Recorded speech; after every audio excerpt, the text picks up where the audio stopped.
Jason Worth venturing back. Did he get over his head? He did! Blanco will score! Freddie Galvis the opposite way! And the Phillies score 2 here in the bottom of the 10th inning to come from behind. And they win it by a final score of 3-2. They do it against Jonathan Papelbon, and they salvage this 3-game series.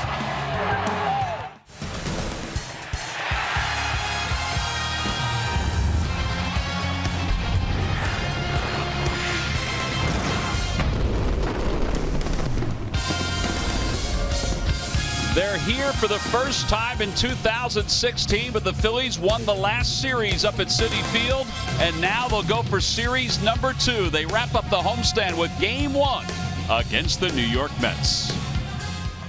Hi, everybody. I'm Tom McCarthy, joined by Ben Davis. We get set for Game 1 against the New York Mets, but we have to think back to yesterday's finale of that 3-game series against the Washington Nationals. It seemed like all hope of getting a victory was lost with 2 outs, but then the Phillies offense came to life. They bounced back, and you never want to get swept, especially in your home stadium, and the Phillies were able to avoid that yesterday, getting some key hits, some timely hitting out of Peter Borges, Andres Blanco, and Freddie Galvis. Hangs a slider here to Peter Borges, gets it down the line, just out of reach of Jason Worth, and then Andres Blanco comes up, gets a hanging splitter, shoots it to left, and I just don't know how Peter Borges outran this throw by Jason Worth, but he's the fastest man on the team, and that's the reason he was able to score. Freddie Galvis gets a heater up out over the plate, drives it out of the reach of Jason Worth again for the game-winning double. One thing that Pete McCadden said, he said if anybody else was on second base other than Peter Borges, he doesn't think the Phillies would have tied the game up. The other thought, Freddie Galvis had been using a heavier bat for most of the day. He switched to his lighter bat, and he said that paid off against Jonathan Papelbon. All right, so now the Mets are in town. The Phillies had a lot of success against the Mets up at Citi Field. From a numbers standpoint, neither team scored a whole lot of runs, but the Phillies will take what their starters did and what the relievers did. They were able to take 2 out of 3 from those Metropolitans in Citi Field, and they did it, like you said, Tom, with the starting pitching. A 2.16 ERA over those 3 starts, just outstanding by the Phillies starters. The bullpen held their own and were able to eke 2 wins up at Citi Field. All right, so the task is a little tougher, though, tonight, because for the first time this year, the Phillies will face Noah Syndergaard. He'll be opposed by Jared Eichhoff. Eichhoff was excellent in his last outing and pretty good against the Mets. We'll get to lineups at first pitch when we return. Phillies baseball is brought to you by Xfinity. Xfinity X1 will change the way you experience TV. By Toyota. Toyota's hybrid fleet is nothing short of a home run. Visit your local Toyota dealer today. By Citizens Bank. The next time you have a question about money, don't keep it to yourself. Ask a citizen.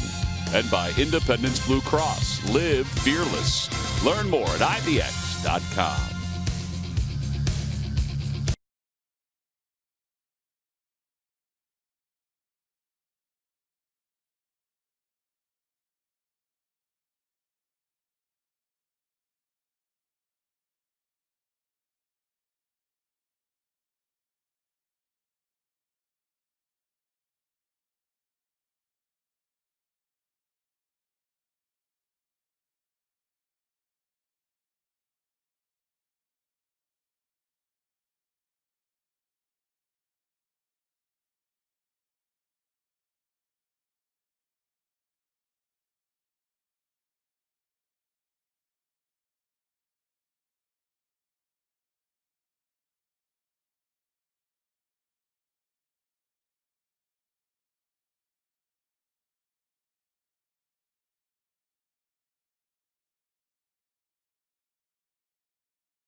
Asian Pacific celebration here at Citizens Bank Park. Some of the festivities that took place prior to the start of the ball game tonight between the Mets and the Philadelphia Phillies. A lot of music being played, a lot of dancing, a lot of loud drumming going on. Here's Jared Eichhoff getting set to take the hill for the Phils, making his second start of this homestand. The Phillies hope the start tonight is as good as it was his last time out. Let's take a look at the Mets lineup. It's brought to you by Xfinity. Xfinity X1 will change the way you experience TV. Granderson, Wright, and Conforto. Cespedes bats cleanup, then Lucas Duda and Neil Walker. And the bottom third of his Drupal Cabrera, Kevin Plawecki, and Syndergaard, who has been flat dominant so far to start the season. Eichhoff's numbers are fairly dominant too. 12 strikeouts in 12 innings of work, just a couple walks. He comes in with a record of 1-1 and an ERA Ben of 1.50. He has been throwing the ball very, very well for these fighting Phils, and he's had a lot of starts against the Mets. Take a look at the scouting report. He'll sit right at about 9. He's a 4-pitch pitcher. The curveball has been very good for him this year, and like I said, against the Mets, he's been pretty good, although the win losses wouldn't show that, but the ERA is down. Well, last time out, the curveball was excellent, and he said if he has it early, that he knows it's going to be a good night. Curtis Granderson will lead things off for the Mets. Granderson hitting a .156 so far, and he takes a fastball a little high, so we're underway. Granderson's hit in 5 straight to raise his average to 156. It was a tough start for him. Hits one right back to the mound, and Eichhoff will go halfway to flip it underhand. Time now for our cold hard facts, brought to you by Coors Light. The 2016 Phillies are one of just 5 major league teams since 1900 to have 3 different pitchers aged 25 or younger strike out at least 9 hitters in a start with no walks. They joined the 07 Devil Rays, the 01 A's, the 65 Tigers, and the 65 Milwaukee Braves. And that is why everybody feels the future is bright for this ball club. David Wright swings at the first pitch and pops it to the right of home plate and out of play. And it's 0-1. Well, I guess they're going to be aggressive tonight against Jared Eichhoff. At least the first 2 hitters are indicating that. Try and hit the first straight when you see. He gets that breaking ball going, gets you down in the count. They know how good it is. They want to be aggressive against the fastball. David Wright has 1 hit in 6 at-bats against Jared Eichhoff. There's that curveball. I think that's how you have to pitch David, is either fastball in or throw him the curveball and then start to go away a little bit against him. Sometimes he adjusts to it. Early on in his career, he was excellent at it. There's a curve again. That one's in there. It's 1-2. Well, looks like it's a pretty good one tonight.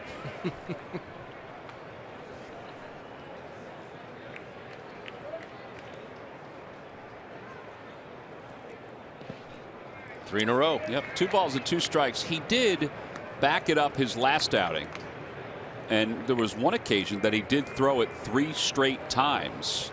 So he's not afraid, no matter what the count is, to throw the curveball. And it's such a feel pitch. Out to right field. That's well hit, and that is not coming back. David Wright has given the Mets a 1-0 lead. An opposite field home run. It's his 21st career home run here at Citizens Bank Park.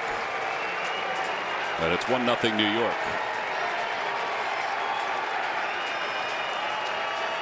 As a hitter, you're thinking there's no way he quadruples up on me. You get 3 Uncle Charlies in a row, you're sitting dead red. And that's what David Wright did, and that ball, Tom, was crushed. I thought maybe they'd go slider here after the curves. Gets those arms extended and really drives it. He knew it right away. So 1-0 New York. David Wright's home run, his first of the year.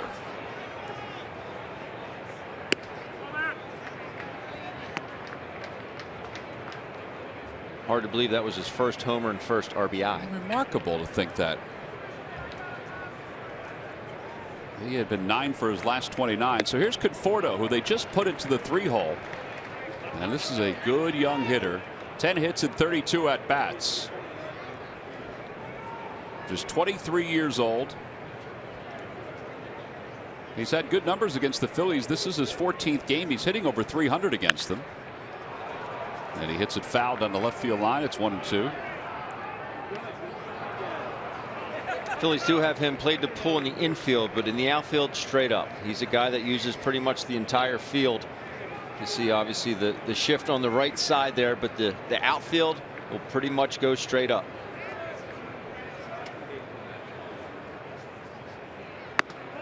Just a bit inside, 2-2.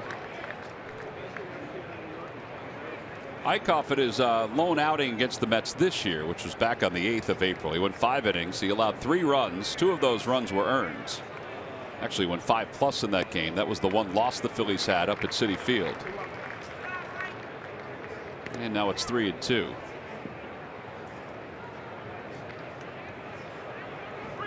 Cameron Rupp doing the catching tonight. Cespedes waits on deck.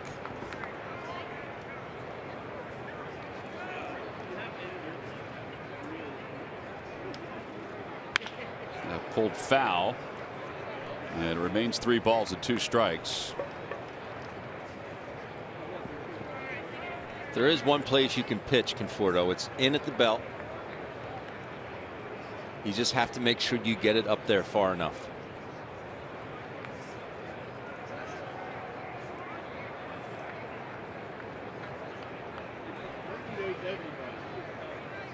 In the dirt, and it's ball 4, so he draws a walk, and that brings Cespedes to the plate. Well, that brings us to our Nissan keys to tonight's ball game.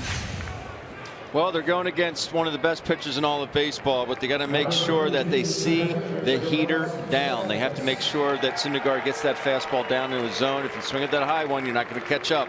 And Eichhoff, we know the numbers against the Mets, but the Mets make the adjustments. Don't try and change anything that you've been doing against them. Until they prove that they can adjust, stick with your game plan. Well, he's got to deal with Cespedes now with a runner at first and a run in. Cespedes has 9 runs batted in his last 7 games. Mets, like the Phillies, had been struggling offensively until the Indians series that they just completed. They had scored 20 runs in 8 games prior to the Indians series. And in the Indian series, they scored 17 runs in those 3 games. A little bit of a turnaround. 0-2 to Cespedes.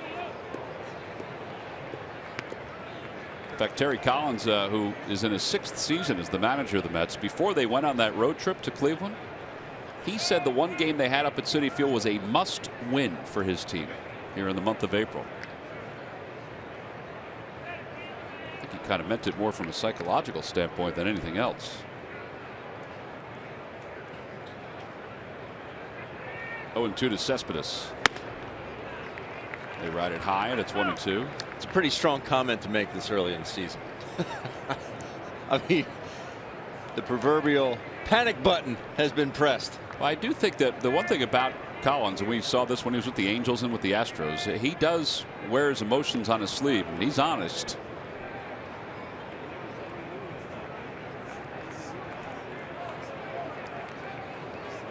After the Mets won the National League pennant, he received a contract extension. If they hadn't gotten to the postseason, nobody's sure whether he would have come back or not. Swing and a miss. Got him with a breaking pitch. First strikeout for Eichhoff. And there are 2 outs. And Lucas Duda's coming up. That breaking ball, it is tight.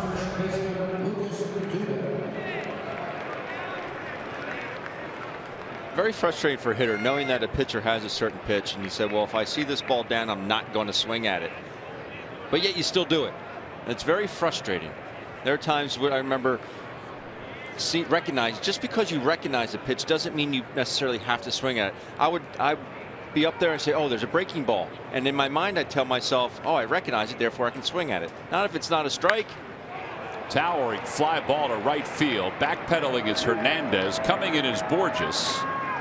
And Peter makes the catch, and that'll do it for the Mets here in the first. They do strike first, though, on a home run by David Wright. We'll head to the bottom of the first.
Trail at 1-0. Noah Syndergaard warming up on the mound. Let's take a glance at the Phillies lineup. It's brought to you by Xfinity. Xfinity X1 will change the way you experience TV. Galvis, Herrera, and Franco, followed by Ryan Howard, Cameron Rupp, and David Lowe, who was up from AAA Lehigh Valley. He'll be followed by Cesar Hernandez, who drops to the 7 hole. Peter Borges bats 8th, and batting 9th and pitching is Jared Eichhoff. And they will face Noah Syndergaard, the 23-year-old from Marshall, Texas. And those are impressive numbers, to say the least, averaging more than a strikeout, nearly 2 strikeouts per inning pitched. He is a special pitcher, a.k.a. Thor. Noah Syndergaard, as good as it comes. As we take a look at his scouting report, he'll sit at about 97, believe it or not. Change curve slider, not a whole lot of splits, but a very good record against the Fightins at 2-0 with a 1.46. But again, they have to make sure he gets that fastball down. A lot of the pregame conversation with Pete Mackanin today was talking about facing Syndergaard and the style that he has. And he said, listen, guys are really good if they execute their pitches. He said, we're hoping that he doesn't execute his pitches. Throws a 100-mile-an-hour fastball for strike one. It's 0-1 to Freddie Galvis. All men are not created equal, Tom. It's turned out to be a good trade for the Mets, where they dealt R.A. Dickey to the Blue Jays for Syndergaard and for Travis d'Arnaud.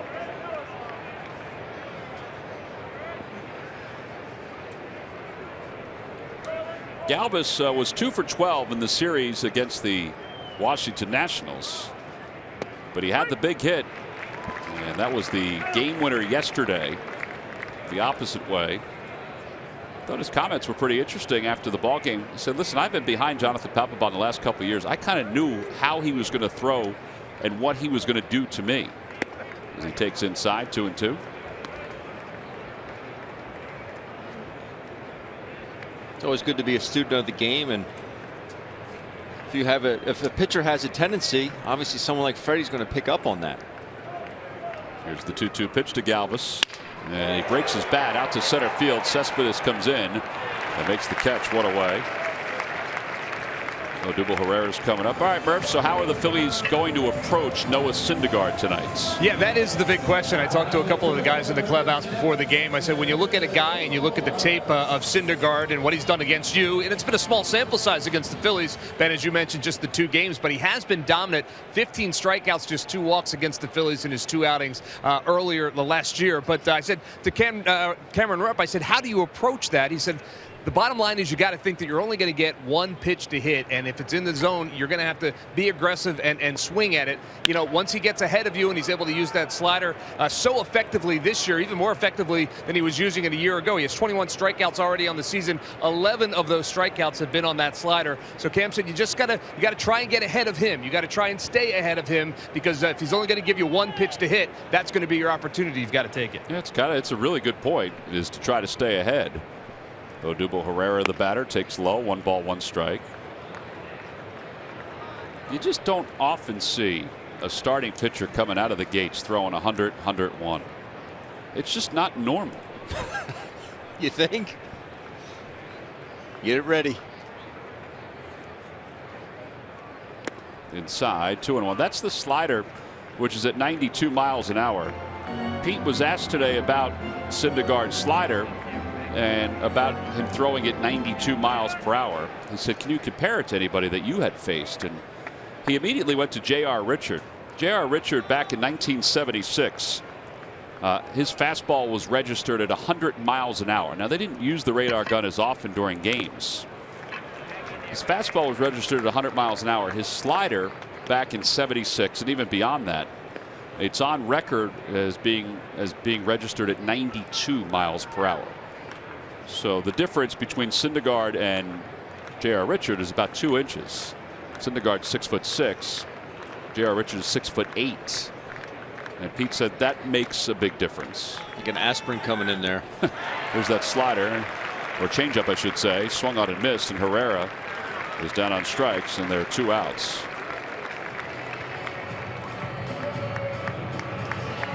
So for a strikeout, and with 2 away, Michael Franco's coming up. Is that a slider or a changeup? I believe that was a slider. Okay. But that was a nice play by Plawecki just to stop that ball. I don't know how he was able to shift on that side of the plate. Here's Franco. Franco was 3 for 8 in the series. Or excuse me, 1 for 12 in the series against the Nationals. And he takes down low. 3 for 8 in the series against the Mets last time out.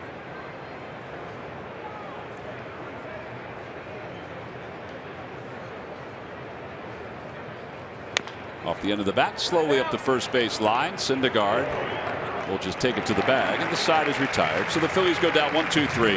They're there half of the first. On to the second in Philadelphia. It's the Mets 1 and the Phillies nothing.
Again for game 2.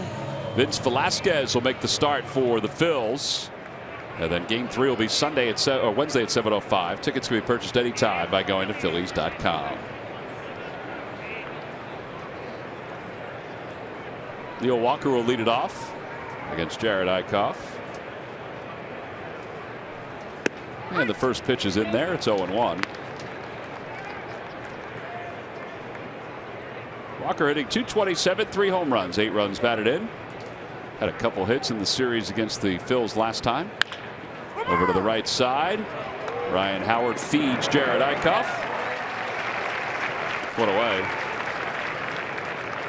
Jared doesn't have a ton of movement on his fastball. He will cut it in on lefties a little bit at times, but when he goes down and away from lefties, he try and sink a little bit. Not a whole lot, but that's just enough to get the rollover here. You see Cameron Rupp's glove down and away. Just gets enough movement where Walker rolls that ball over to big piece.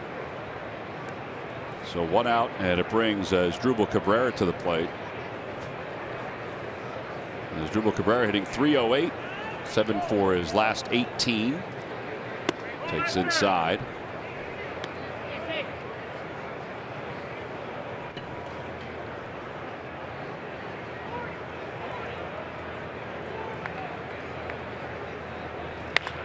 Down the right field line, that'll be in for an extra base hit. It died in the corner, and Cabrera doesn't run all that well, but he's going to get to second base easily. A quicker runner probably would have had 3. So 1 out double, and Plawecki will come up.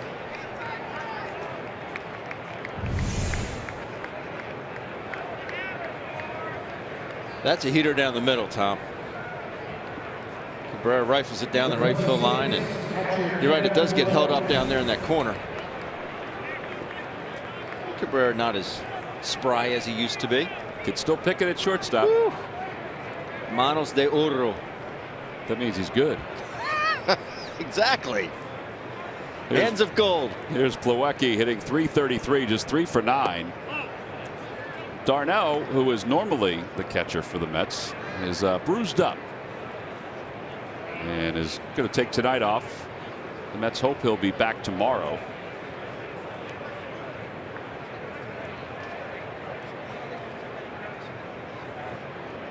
Curveball, and it's 1 ball and 1 strike. If it's that good, can you throw it too much, you think? Or is it still dependent on how you locate the fastball? It always depends on how you locate the fastball. Mets have some good hitters in that lineup. I know the numbers don't say it, but they'll start to get it going, and you get veteran hitters, they'll start to sit on it. Tied him up inside. Franco looks the runner back to second. Good dig out by Ryan Howard. Ryan's had a couple of those plays in recent games, whether it be from Franco or Galvis from the left side, where he's had to dig him out. Just need some soft hands here. Michael. That one a very easy one for the big piece. The short hops are easy. The longer ones are the tough ones. One of the things that Pete and Larry Boa have said about Franco is that he's talented, and everybody knows that. But sometimes on those particular plays, he's got to zip it over, not take as much time. Syndergaard takes outside.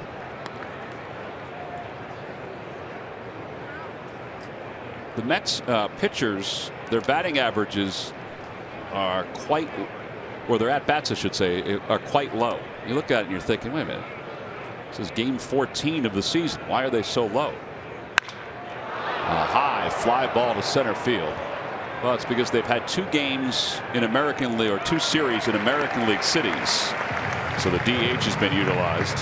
No runs, 1 hit, and 1 man left in scoring position. Middle of the second, 1-0. Mets.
Tomorrow on the show, it's Takeover Tuesday. That means you decide what we talk about. Send your suggestions now to us on Twitter at BobOnPCN. We will see you at 6 on the Comcast Network and breakfastonbroad.com.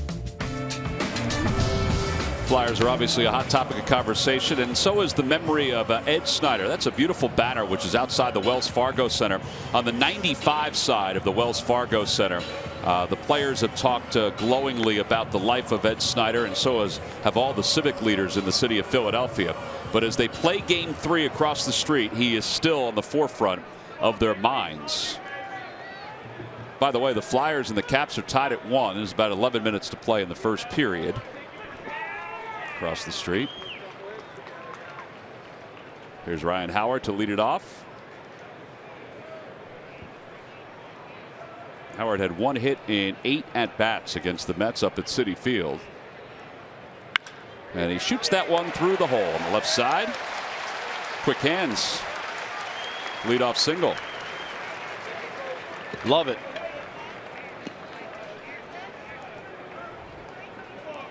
Well, last year, the series between the 2 teams, it was dominated by the Mets at Citi Field. Here, the Mets won 6 of the 10 games, and you see the offensive numbers. They kind of dominated those as well. Their starting pitching, as good as it wasn't good here at Citi Field, but the problem was the Phillies starters weren't that great either. I remember that series last year. I did not have it personally, but I remember watching the games, and they got out some big leads, and unfortunately the Phillies starters weren't able to hold those leads. Cameron Rupp 7 for 27 so far this season. And it's low, 1-0.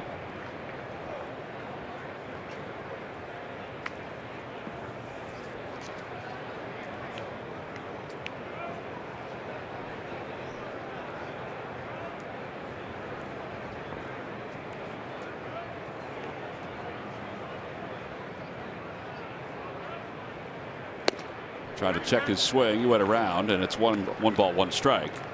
Today's Lucky McDonald's Phillies home run jackpot contestant is Patricia Gaffney of North Wildwood. Phillies hit a home run at today's ball game. Then Pat will win $100. Good luck, Patricia.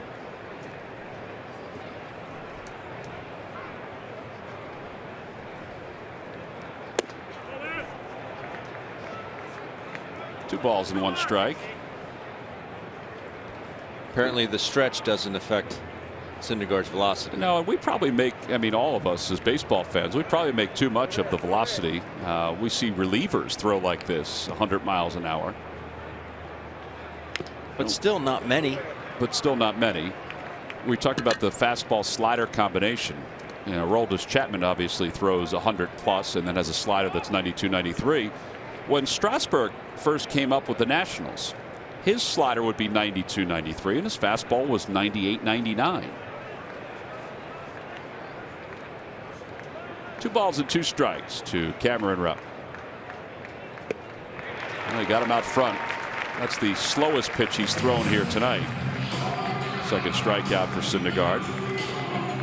Well, earlier today, the Phillies announced that Cedric Hunter was being sent down to Lehigh Valley, and David Lowe was being brought up. And Lowe is in the starting lineup today. You see his numbers down at Lehigh Valley in 6 games, 280, no homers and 2 runs batted in. He had a decent spring, and Pete said that he'll have the platoon going between Lowe and Goodell out in the outfield. David Lowe played 84 games last year for the Baltimore Orioles in the big leagues. Had 4 home runs, hit .201. He has played 312 games in his major league career. Back toward the middle, and Neil Walker bobbles it, flips to second, and they tag out Ryan Howard. And there are 2 outs. Sure, Walker would like to have that play back again.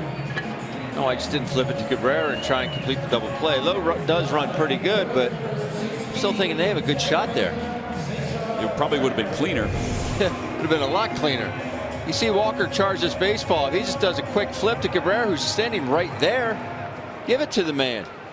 See, Lowe's not even in your picture there yet. I'm thinking they complete that double play easily.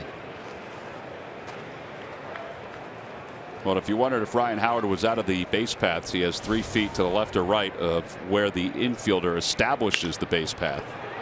As Cesar Hernandez fouls that one off to the left and out of play. Also wondering why Cabrera went and tagged Ryan Howard. Not sure why he did that either. It's a force play. Just to make sure, Ben. You never know, Tom.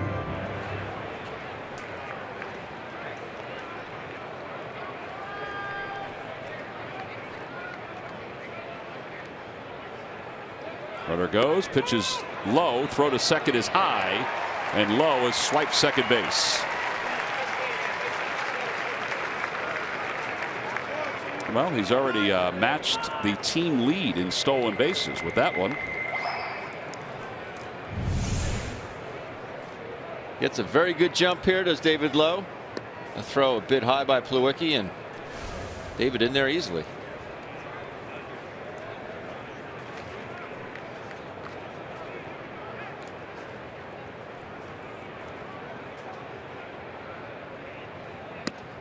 Cesar is hoping that he can find the same stroke that he had against the Mets. He was 6 for 12 in the series at Citi Field. It hasn't gone as well against the other teams that he has faced, particularly against the Nationals this past weekend.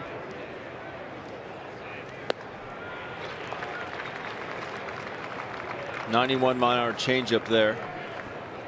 You said we're probably making too much of the velocity of Noah Syndergaard. I don't know how you can't make it a big deal. I just looked up there again. 100. Yeah. You see triple digits. I remember Billy Wagner being here, and every time you had triple digits, the place would go nuts. Well, think about Ken Giles or Jake Diekman. Yeah. But again, those guys were relievers. This is a starter, which is kind of odd. His average fastball velocity is 98.1, which is tops in the big leagues. And his average slider, according to Pitch Effects, is 92. That's also tops in the big leagues.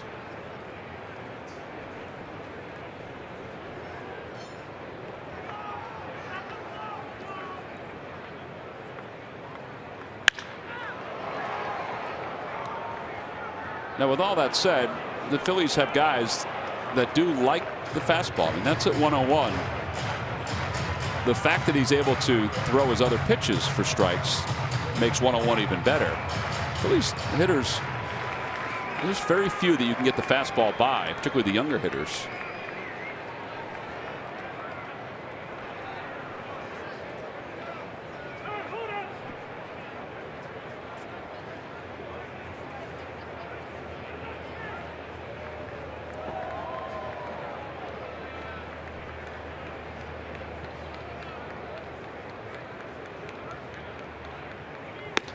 Ball 4, so that puts 2 on. Nice at bat there by Caesar. Very nice at bat. Peter Borges coming up, and Peter is clear-minded, Murph, as he gets ready for this at bat. Yeah, you know what? We weren't so sure he would be after the collision at home plate yesterday that tied the game off the bat of Andres Blanco, the base hit, and the throw from Jason Worth coming in from left field. We knew it was going to be close, but then you see what Peter Borges in the collision at home plate. I talked to him today about it. I said, at first, you know, Tom, you said on the air that you thought perhaps he was even knocked out on that, the way he landed. He said, no, I was just trying to catch my breath. But he said, my cheek took the brunt of it, he said, for the most part. But he said, no cobwebs. He was feeling fine, and none of the concussion symptoms that you might think that would come with a hit like that. Well, that one's hit out towards center field, but Cespedes will track it down. The side is retired, so no runs, 1 hit, 2 men left. It's Hatfield Dollar Dog Night here at Citizens Bank Park. It is always a favorite.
Time now for the Jeep Stump the Fans trivia question. Log on to Phillies.com. Go to the fan section for all the information, and please submit your answer on the subject line.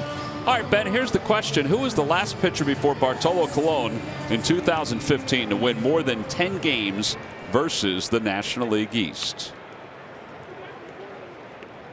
Answer will be revealed in just a little bit. Curtis Granderson will lead it off. He grounded out his only time up, but he takes just a bit high, and it's 1-0. Tom Seaver could be an answer? Tom Seaver could be an answer, yeah. You know what? I feel bad. No, he could not. Well, he could be, but it's not him. Oh, you're swell. Yeah. Doesn't have to be a Met, by the way. Doesn't have to be a No, Met. it's anybody. Okay. Up high again, 3-0.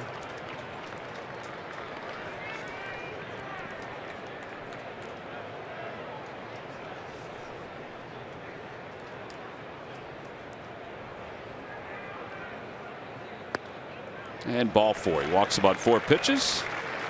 And that'll bring David Wright to the plate, who homered his first time up the opposite way. Oh, we got visitors with a capital V.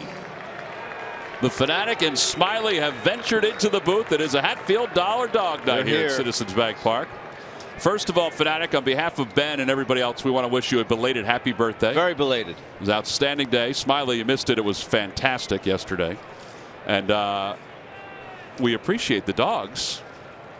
Smiley's busy, one of his busiest nights of the year. It's Hatfield Dollar Dog Nights. He'll be firing them off with the cannon later on as David Wright hits one out towards center. I don't think Odubel Herrera knows where it is. Now he finds it and makes the catch. Give that man a hot dog, Fanatic, for making that grab. Hey, Fanatic, look, watch the monitor. We got some video of you earlier. What? Oh. It's easier if you use the glove. Smiley, you need some help there, buddy. Hey, Tom, remember you asked me earlier what kind of deodorant you should get? Yep. Might want to share it with our friend here. Come on, Smiley, let him fly, let him fly. Oh, a tip pass.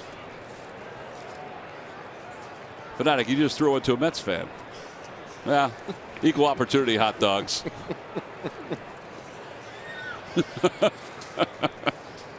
Everybody loves hot dogs, Tom. Well, as we said, it's always a favorite night here at the ballpark, the Hatfield Dollar Dog Nights. We always love seeing Smiley and the Fanatic, such good friends, hanging out together. That's right. You bring any mustard? He just brought the hot dogs, but everything else, the condiments, you're on your own with the condiments. It's only his second year, Fanatic. He just doesn't understand. Oh, that's perfect. That would have been great if there was mustard flying out of there. That's excellent. Do they have mustard in the Galapagos Islands? I don't know. I'm just surprised he was able to say it, to be honest with you, Fanatic. Pretty good seats, huh? Smile, Fanatic. There's people taking photos of you down there. Smiley, come on in here. They want to get. All right, well. Oh, and to Conforto. Swing and a miss. He got him. 2 outs. And that was a good pitch. All right, guys. Thank you for coming up. We appreciate it. Thank Smiley, you guys. always Very good to much. see you, buddy. Very much. Thank you. Smiley, thank you. This is not going to hold Ben over enough, these two. I think we'll be okay. Yeah. I just had supper a few minutes ago. Well, 2 away, and here is Cespedes. By the way, how about that fly ball that Wright hit? I didn't think Herrera had any idea where it was. I didn't think it was ever going to come down. There's a slider for a strike. It's 0-1. And then he put his arms out as if he was saying, I have no idea where this ball is. And I don't think he was deking Curtis Granderson. No. It's got to be such an uneasy feeling if you're an outfielder to lose it and then try and find it again.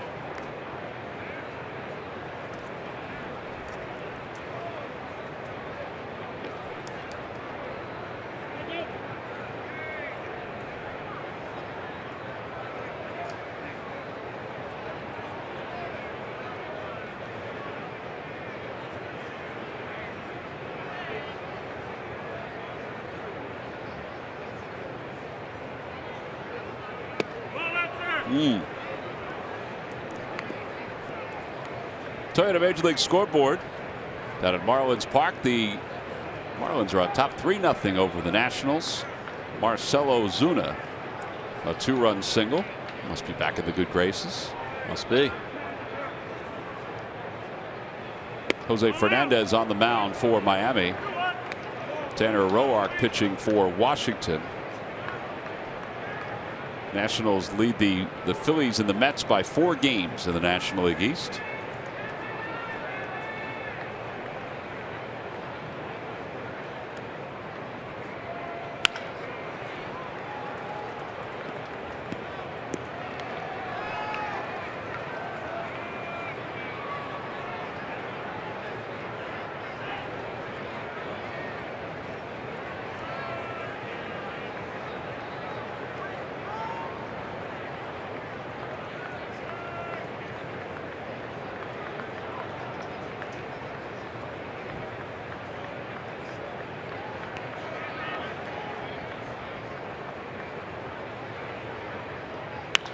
Out front, and a pop-up on the infield to the right side. Ryan Howard is under it, and the side is retired. No runs, no hits, and 1 man left over at first. Middle of the 3rd, Phils trail the Mets 1-0.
Is brought to you by McDonald's. Come into McDonald's for an Egg McMuffin and medium iced coffee for $3.49. By Nissan. Choose Nissan today for great offers on our most exciting lineup ever. Shop ChooseNissan.com. And by Xfinity. Xfinity X1 will change the way you experience TV. I should get the baby one of those. Well, those are the Ho Daiko drummers performing for the start of the ball game. Larry Anderson really enjoyed them. In fact, he had sure dinner in the radio booth while it was going on. Big fan. Bottom of the 3rd, 1-0. That's on top. And Jared Eickhoff will lead it off.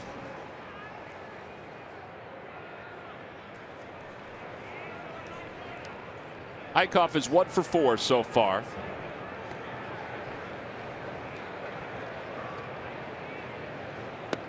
And he takes a strike at the knees. It's 0-1. Jared, for most of his high school career, he barely even pitched. He was a third baseman. A lanky third baseman at 6'3", 175 pounds. In fact, his junior year in high school, he threw only 6 innings, played third base all the time. Senior year in high school, they pitched him a little bit more. He threw 40 innings his senior year. That's not a lot for a potential major league pitcher. Strikes out. And that's the 3rd strikeout for Syndergaard. And 1 away, and Freddie Galvis is coming up. I think Jared made the right choice.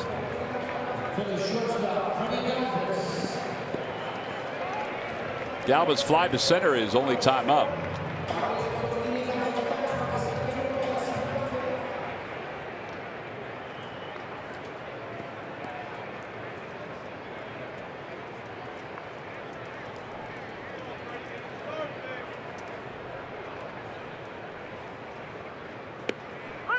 Freddie takes a breaking ball, and it's 0-1. Freddie had switched to a 35-32 bat that he had been utilizing for the last few games. In fact, it's the same bat he used last year, that weight and the length. He lines that one out toward left center field. Cespedes got a really good jump, but it's over his head and going to the wall. And Galvis is on his way to second, and he is there standing with a one-out double. Hit that ball well. But could he have swung any easier? Well, that's part of why he decided to use the heavier bat. This swing here, much like the same pitch he got last night off yesterday afternoon against Jonathan Papelbon, up out over the plate. Cespedes thought he had a beat on this. This ball just kept carrying, had a lot of backspin. You ain't catching that one. Good looking swing there by Freddie. Well, the thought is using a heavier bat, it limits your over swinging, so you're swinging a little easier, which is what he did right there. And it forces you to use your hands. And he did say he used it all of yesterday except for the Papelbon at bat when he decided to go to a lighter bat. He just felt more comfortable with it swinging against Papelbon. Odubel Herrera takes in the dirt. Nice job by Plawecki, and it's 1 ball and no strikes. Odubel struck out his first time up.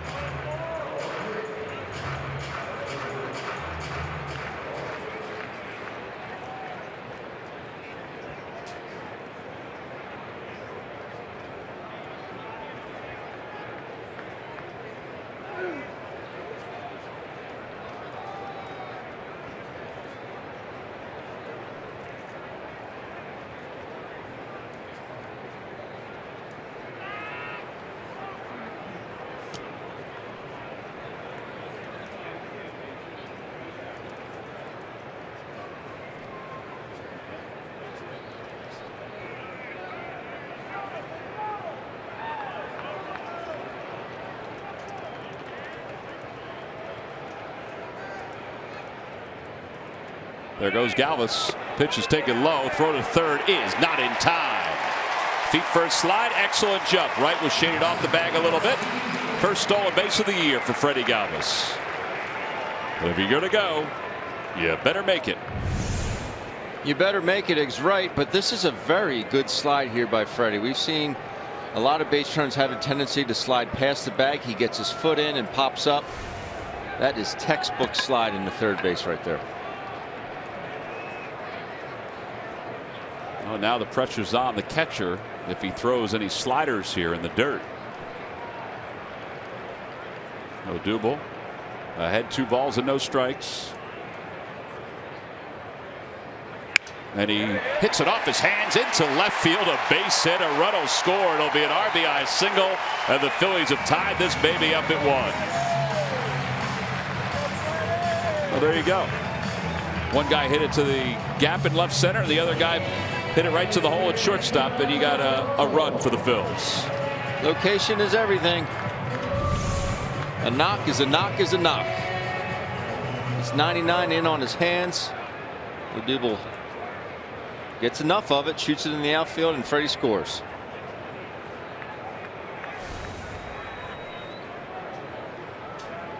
Let's see what Odubel does here with Franco up.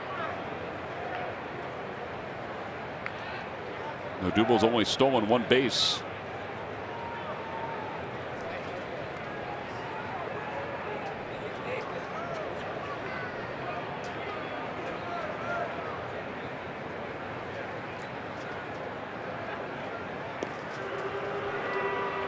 I'd love to see that though out of Freddie. You have a ball club, and I mean it's out there. The Phillies are having a tough time scoring runs right now. But any fashion you can manufacture a run like that, you have to try and take those chances. I love that out of Freddie. Back toward shortstop, and Cabrera's got it. Flips to second for 1, and it's a double play. 6-4-3. Phils do get a run though on the RBI single by Odubel Herrera. We have played 3 on to the 4th. It's a 1-1 game.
by Toyota. Let's go places. Let's go Phillies. Carlos has the night off. Phillies are tied at 1 as we go to the top of the 4th inning. Jared Eichhoff will face Lucas Duda, Neil Walker, and Asdrubal Cabrera.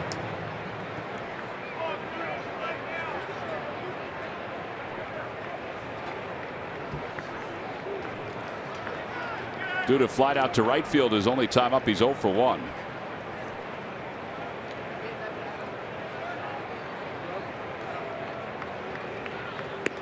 Pitch high, 1 ball, no strikes. Talked before about Eichhoff and how he was a third baseman when he was in high school.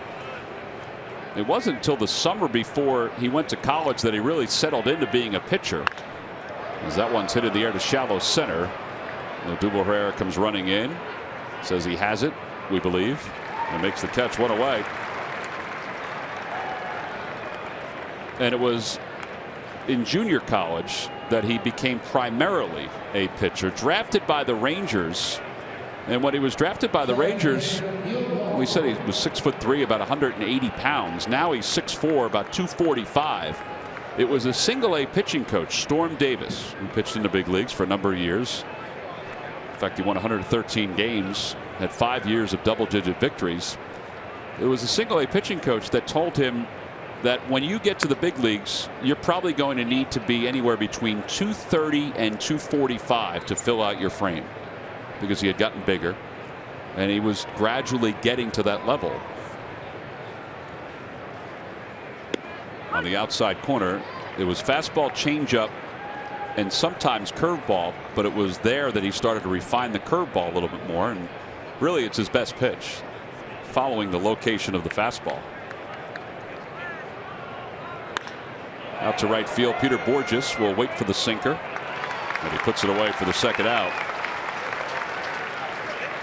And Cabrera's coming up. What position did you play in basketball, Ben? Were you a center or were you a forward? Or... I was a shooting guard. All right, so was Eichhoff when he was in high school. Grew up in Indiana, had to play basketball. Yeah. And because of his height, he was a mismatch as a shooting guard. Well, yeah.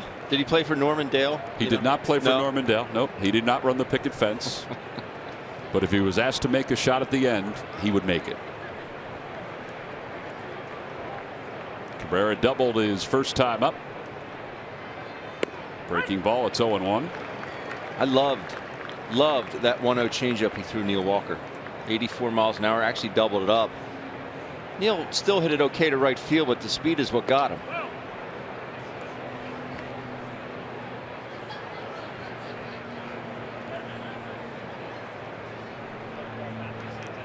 Top of the hour here at Philadelphia, according to Ben's watch. Inside, 2-1 to Asdrubal Cabrera.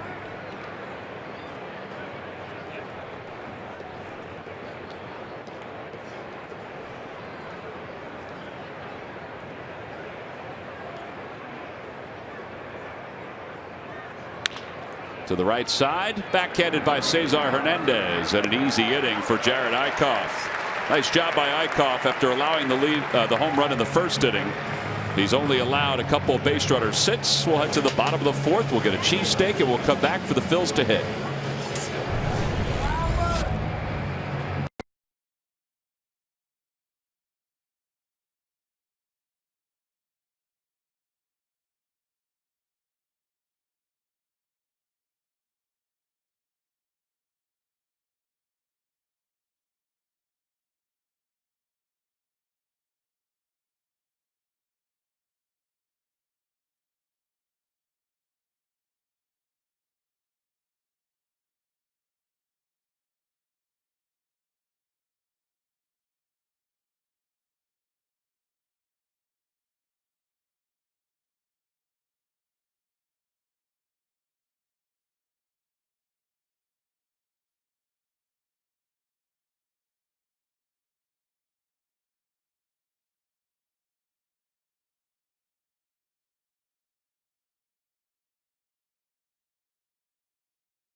Add a little color. Avery Neon shipping labels ensure all your shipping messages get noticed. Perfect for any priority message. And WB Mason delivers the same day when you order by 11:30. Local service, personalized. Who but WB Mason? Well, out at Ashburn Alley, pretty good crowd rumbling around. On a Hatfield Dollar Dog Night, there's some other things that you can grab out there. Well, there's the governor of New Jersey, Chris Christie, who is getting a chance to enjoy tonight's ball game. I believe that's his son, Andrew, who is sitting next to him. Andrew is a catcher on the Princeton University baseball team.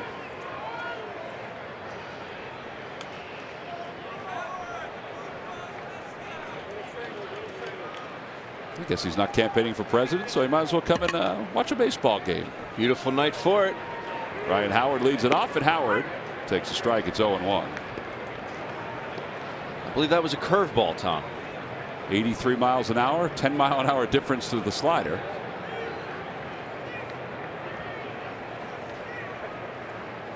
Howard singled his first time up. He shot one through the hole, which is where Asdrubal Cabrera is actually playing now.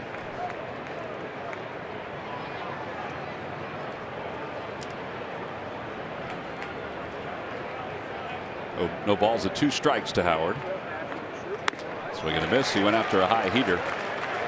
And 4 strikeouts for Syndergaard.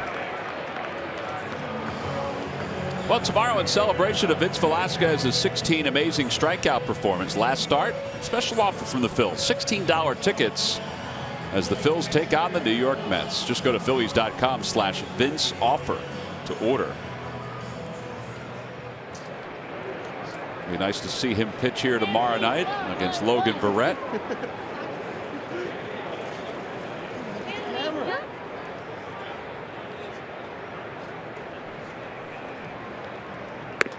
Cameron Rupp takes strike 1. It's 0-1.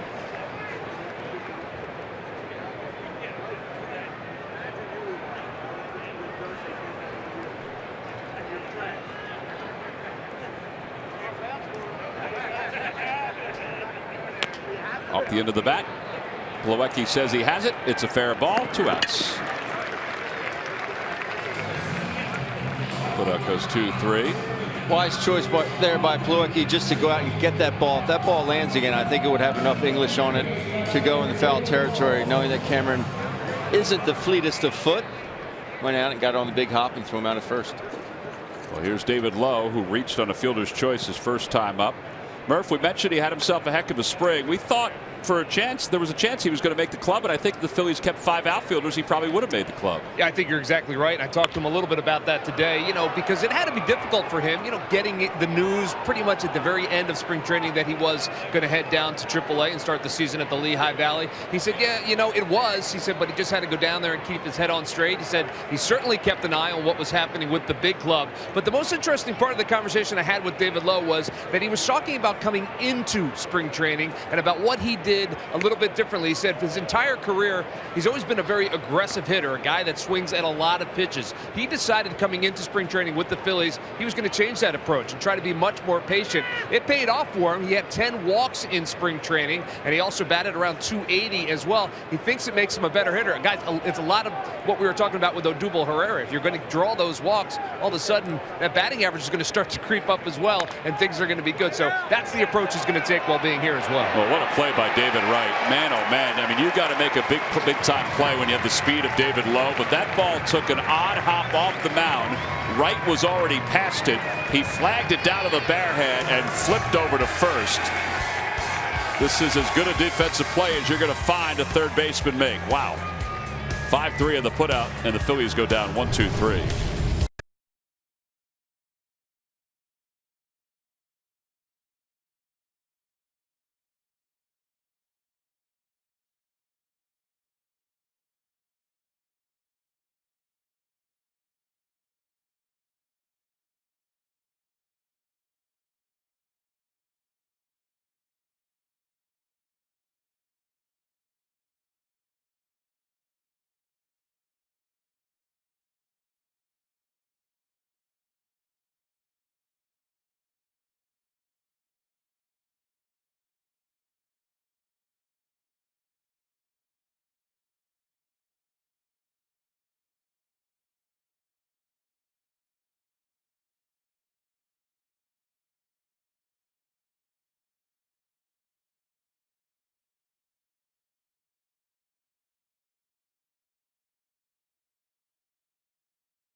Top of the 5th inning, 1-1 ball game. It'll be Plawecki, Syndergaard, and Curtis Granderson for the Mets against Jared Eichhoff.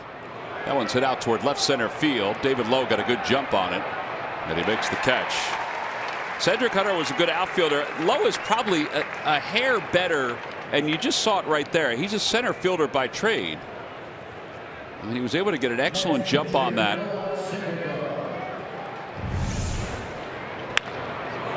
Was a good read there, and I think Plawecki just gets it off the end just enough. I think Odubel would have gotten there, but chose to let David catch it.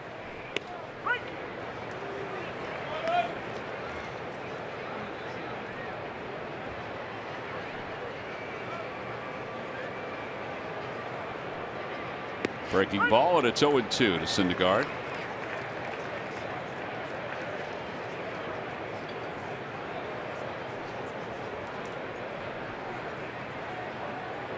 And he goes after a breaking ball there, and he is struck out. 2 away. It's now time for our Citizens Bank minor league report. Get you caught up on what's going on down on the farm. Well, Zach Eflin, after his strong performances last time out, was named the National League Pitcher of the Week. And then Jorge Alfaro, who's had a big week, 10 RBIs for the Reading Titans, the Eastern League Player of the Week. Citizens Bank, the next time you have a question about money, don't keep it to yourself. Ask a citizen. Granderson takes strike 1.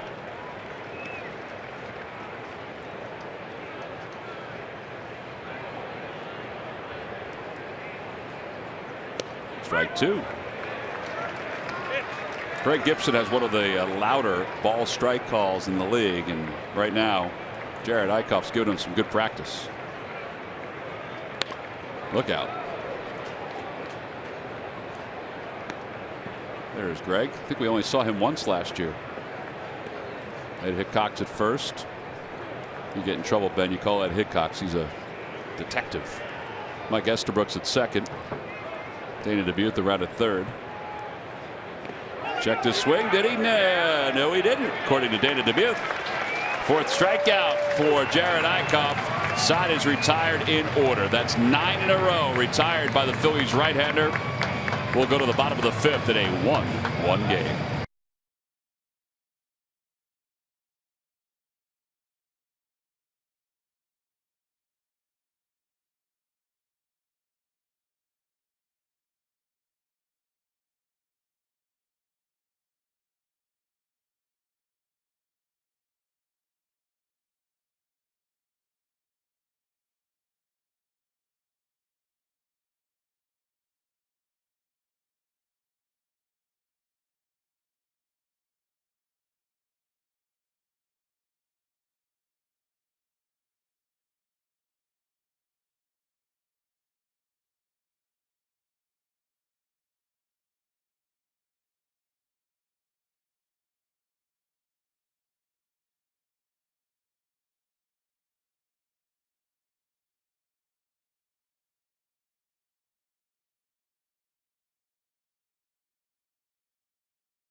All right, Ben, here we go. Who's the last pitcher before Bartolo Colon in 2015 to win more than 10 games versus the National League East?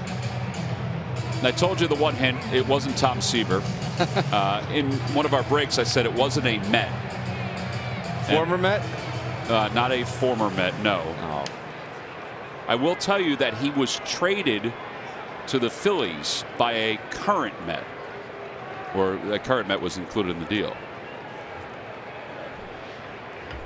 I was going to say Jonathan Neese, but Jonathan Neese would be incorrect. Cesar Hernandez takes low. Roy Halladay, 14 wins in 2010. Log back on to Phillies.com to find out if you're the winner of a Phillies prize pack. Yeah, they're two different pitchers there. They sure are. Out to left field, Michael Conforto is there. And one away. And here's Peter Borges.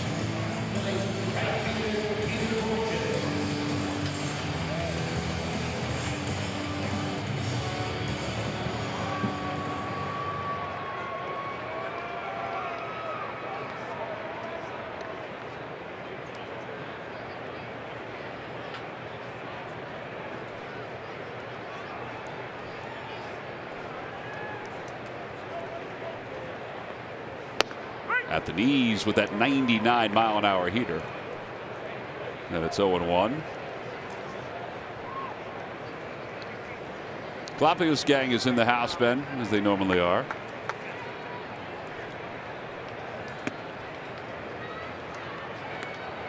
Still reeling after yesterday's Superstars visit. How does Iggy do that? I don't know. There's nothing, really nothing Iggy can't do. Feel bad for the other two. I mean, just standing around like that's not gonna win you over. There we go. A little more action. Said the Sea Lion. Calvin, well, they're just gonna leave it Iggy by himself. Fastball hit back to the screen. There remains 1 ball and 2 strikes. Sid the Sea Lion looks more like a chocolate lab.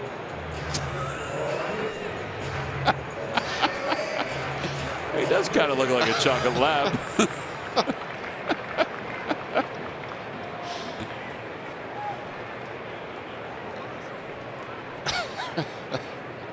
Swing and a miss, and Borges has struck out. 5 strikeouts for Syndergaard, so he has 1 in each inning so far as Jared Eichhoff's coming up.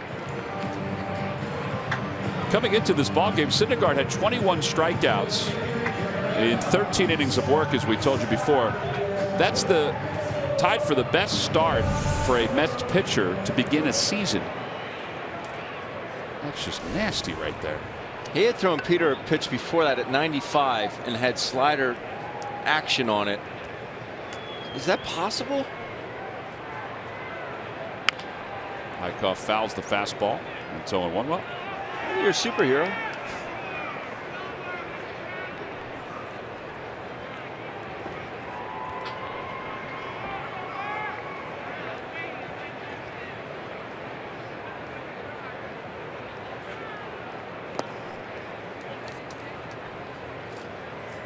Two starts that we just mentioned, 21 strikeouts.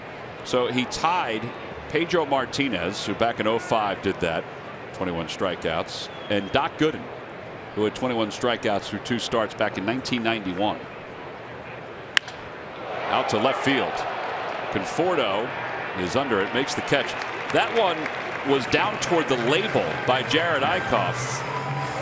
He's going to walk back to the dugout, and maybe it'll creep into his head that he might have just missed one.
Independence Blue Cross Philly of the Week is introducing himself to Philadelphia in striking style. Thursday afternoon versus the Padres was a 113-pitch performance of domination by Vince Velasquez. His first complete game shutout consisted of 80% first pitch strikes, while retiring 22 of the final 23 batters he faced. His fastball was humming all game as he fanned 16 batters, the most by a Philly since Cliff Lee in 2011. The 23-year-old has a 15-inning scoreless streak in his first 2 starts. And his stinginess is brought to you by Independence Blue Cross. Live fearless. Well, we mentioned that Smiley and the Fanatic will be shooting hot dogs out at some point tonight. Well, here we go. Look at that technique. I mean, that is some CO2 that's firing those dogs. Take you about an hour to unwrap them. Super slow-mo at its best. David Wright leads it off, and he takes a breaking ball outside. It's 1-0. Wright homered. He's accounted for the only run for the Mets. That was back in the first, a solo shot. David Wright does not have Ben Davis against Colorado Rocky numbers at Coors Field, but he's hit 21 home runs here at Citizens Bank Park. Fastball. Pretty close. Just hearing the stories that you've talked about with David Wright, and you know, he accounted for the 1 run, and obviously don't want him to hurt the Phillies, but I do root for the good guys, and the stories that you've told me about David, it's really refreshing to hear about a star athlete being so generous and nice. He's one of the best guys that you'll ever come across in the game of baseball, either now or even, you know, then. Hits that one sharply. Diving stop by Franco to his feet. Slings it across the diamond in time. 1 away. Hello. Now that is the way you fire from one end of the diamond to the other. Gets up to his feet and throws this ball with some conviction. Gets up and slings it across. Letter high for the big piece at first. That ball actually got behind him before he started to extend his glove hand. See that ball behind him, gets to his feet quickly, throws a strike over to first base. Just getting better and better as a defensive third baseman. So 1 away. Conforto's coming up. He's walked and struck out, and he hits one sharply foul down the right field line. Conforto batting leadoff. Terry Collins put him into the leadoff spot a couple days ago and said he probably won't keep him there against left-handers. He said he will eventually, but not in the not in the near future. But he's done a heck of a job since being put in there. He has 5 hits in his last 12 at bats as he takes inside. He is one of 3 players in the history of Little League Baseball and Major League Baseball to play in the Little League World Series in Williamsport and in the Major League World Series, which he did last year. It's a great story that when Conforto was in high school, the high school field was adjacent to the Little League field, and he would hit these home runs in batting practice, and his high school coach had to put players on the Little League field because he had to protect the Little Leaguers because he kept hitting balls onto the field. Kind of like you at Malvern Prep. We didn't have any fences. Well, into the farm. There we go. Here's the 2-2 pitch. Breaking ball, pulled foul. I really do like his approach, though. You know, again, they haven't played the shift in the infield, but he'll use the whole field. Really, the only knock on him is the fastball's in. You know, if you have enough velocity where you can get balls in, not as quick to those. Curveball waved at it, missed. Now there are 2 outs. That's 5 strikeouts for Eichhoff. MLB.TV Premium, the #1 live streaming sports service, delivers everything you have come to expect and more. Watch every out-of-market game live in HD on over 400 supported devices. It includes a free subscription to At-Bat Premium, the #1 app for live baseball. Blackout and other restrictions apply. Visit MLB.TV for details.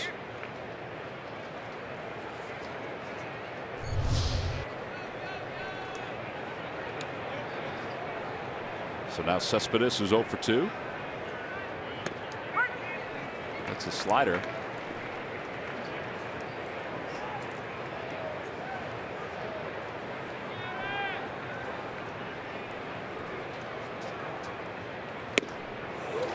Slider again. A little different one, though. Not as much depth.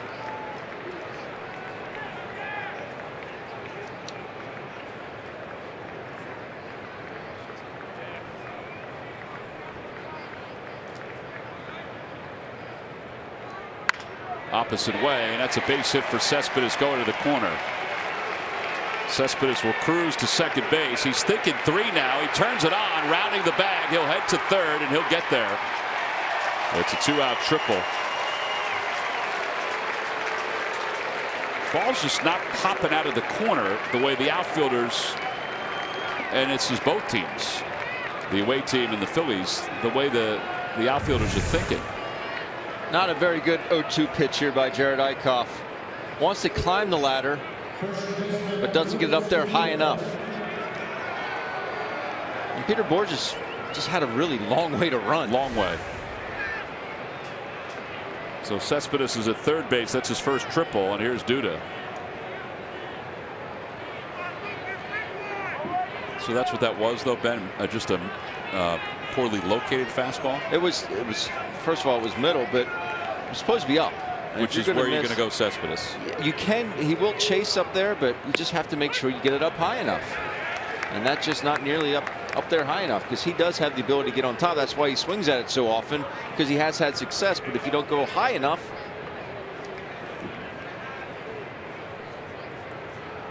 0-1 to Duda, who's 0 for 2. Got that ball backed up on the outside part of the plate. Eickhoff, with the 23 batters he's faced tonight, just 14 first pitch strikes. He has been very good, but you would think that number would be higher than that.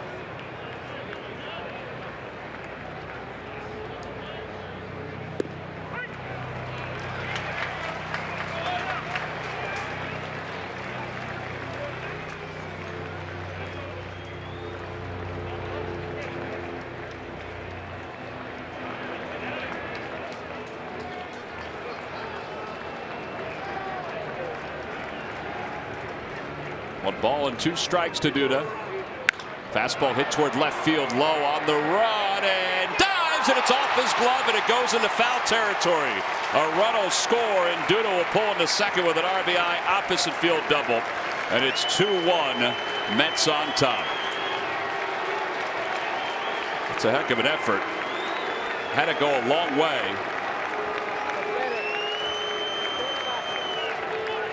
Boy, he threw some really good hooks to Duda, and he came back with a fastball. Supposed to be up again, and this ball up out over the plate. Lowe gets there, just not able to secure it. And he had a long way to go, but you cannot fault him for the effort, Tom. He actually thought he had it, it looked like. He almost got up kind of in disbelief. So Duda gets the RBI. That's his 6th of the year, 2nd double of the season. And now Neil Walker, who is 0 for 2. He's grounded out and lined out.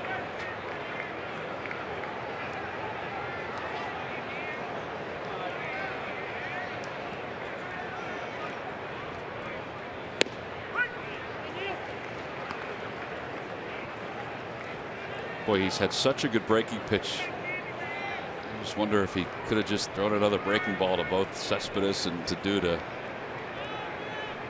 All part of the maturation process for Jerad Eickhoff and Cameron Rupp, for that matter. That'll be fouled on the left field line as it slices out of play, and it's 0-2. You surprised, Tom, that the Mets didn't be more aggressive in signing Daniel Murphy back? Yes, I was surprised by that, particularly since they did have a surplus where they were able to trade a pitcher for an infielder, and they signed Cabrera to play shortstop. But yes, I was. I was very surprised. They are going to have to spend some money on some pitchers, though, coming up, so that could be part of it. There's the 0-2 pitch to Walker. Swing and a miss. He got him. Threw him a good curve. 6 strikeouts for Eickhoff. But the Mets retake the lead on the RBI double by Lucas Duda. We'll head to the middle of the 6th. It's 2-1 New York.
Brought to you by Chevrolet. Visit your local dealer at ChevyDealer.com. By T-Mobile. Get Major League coverage. T-Mobile has doubled its 4G LTE since 2015. And by your Delaware Valley Honda dealers. Hurry to your local Del Val Honda dealer or visit DelValHondaDealers.com. Well, I guess we know what the Fanatic got for his birthday yesterday. Try to tell everybody to be quiet. I'm not really sure why, unless he doesn't want anybody to know that he put the doll there.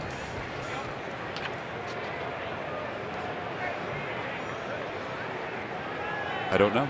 You're stealing signs from the Mets dugout. Maybe. Come on, Ben. Think along with the Fanatic. See if you can figure it out. I can never figure out what that big green thing is doing. Freddie Galvis, who doubled and scored the run for the Phils his last time up. Takes down to start this at bat. 1 ball, no strikes.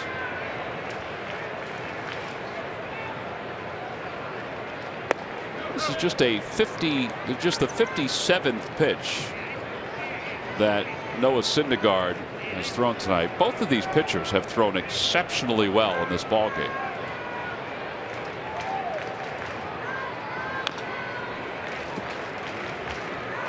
This is the 19th batter faced for Noah Syndergaard. 14 first pitch strikes for Noah.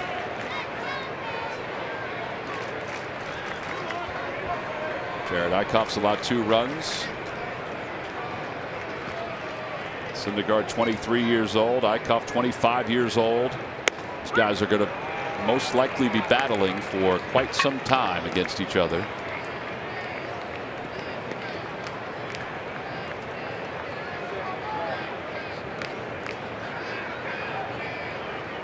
Here's the 2-2 pitch to Galvis. Fouls it at the plate.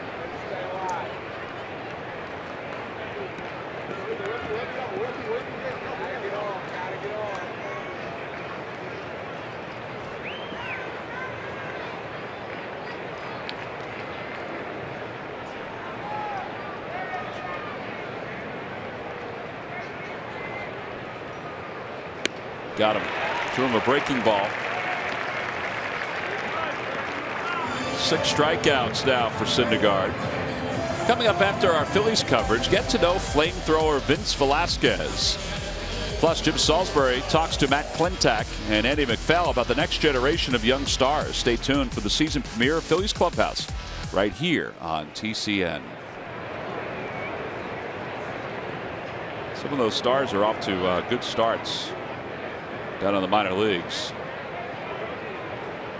Offensively, Alfaro has played well.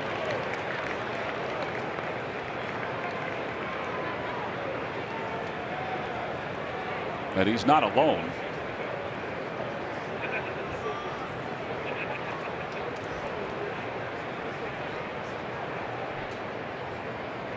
Outside, 1 ball and 1 strike.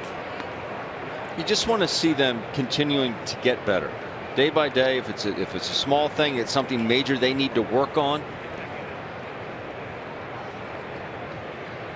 That's why your minor league coaches are so pivotal in getting these players to be able to play up here every day.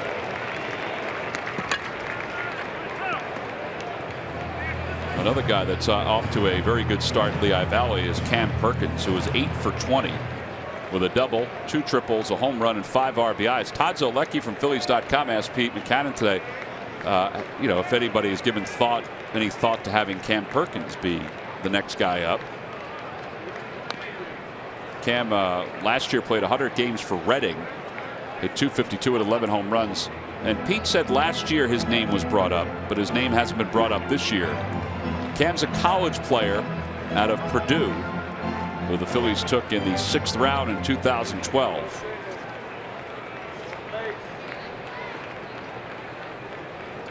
One ball, 2 strikes to Odubel.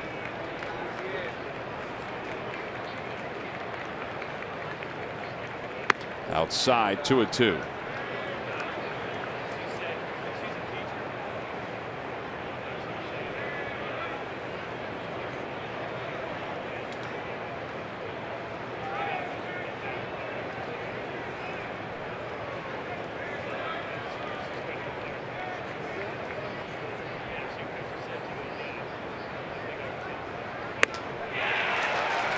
Went upstairs. It's 7 strikeouts as Herrera strikes out for the 2nd time. And there are 2 outs. It's just one of those sliders that doesn't break. Like he was set up, wanted that ball down and in. Had it 92 miles an hour.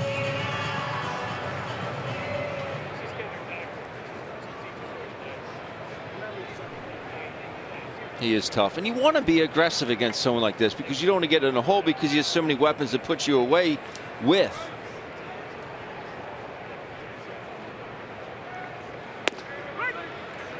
One to Franco. Only problem with that when the pitcher is going well is this right here.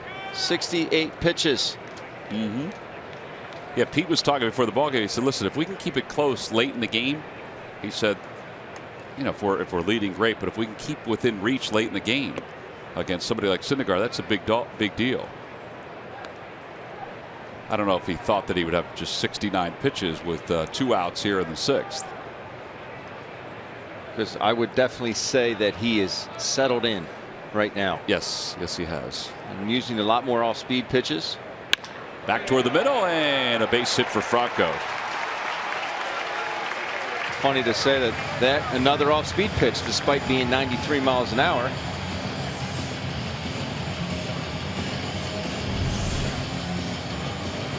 It's a slider. That one more of a lateral movement, but Mike Kell, nice job of staying on that pitch, not trying to pull it. Gets enough of it to shoot at center.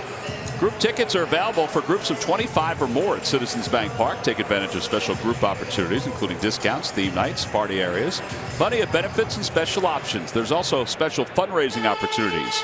For more information, go to Phillies.com/group tickets.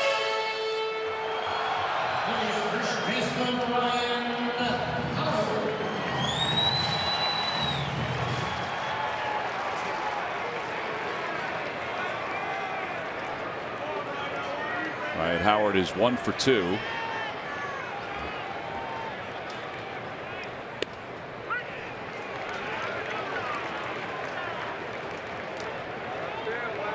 Ryan not pleased with Greg Gibson's call on that pitch.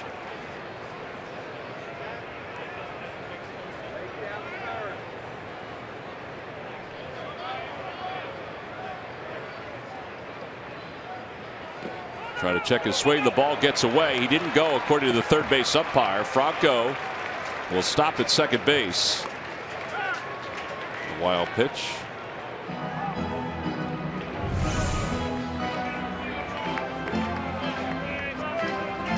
Slider, Plawecki not able to get that right kneecap down. The catchers, you want to go down, you want to block, you have to get both knees on the ground at the same time.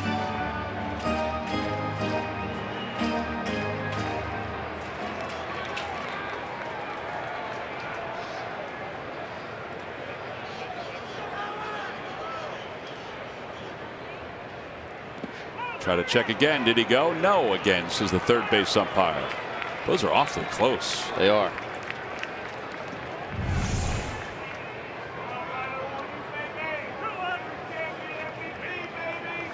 See Ryan not even going with any type of leg kick, stride, not a whole lot of hand movement. It's going to let Noah Syndergaard provide the power.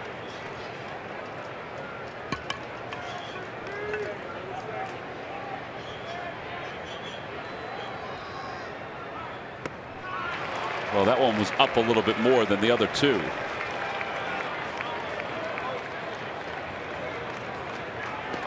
Takes some kind of strong man to not be able to go on those check swings.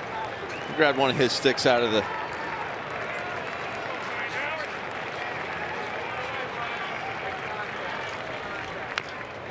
Grabbed one of his bats out of the bat rack the other day, and it is a big piece of lumber.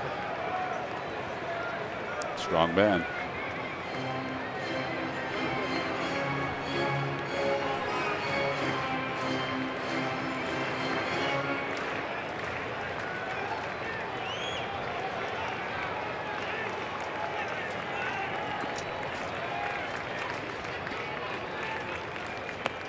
Lays off. It's 3-2. Well, we've gotten to the bottom of it. That is a Fanatic doll that is dressed in a Mets uniform, and the Fanatic was trying to conceal the Mets colors. Now we got it. I think he cut the hat off, actually. As well he should. Yeah. 3 balls, 2 strikes to Howard. Outside, ball 4.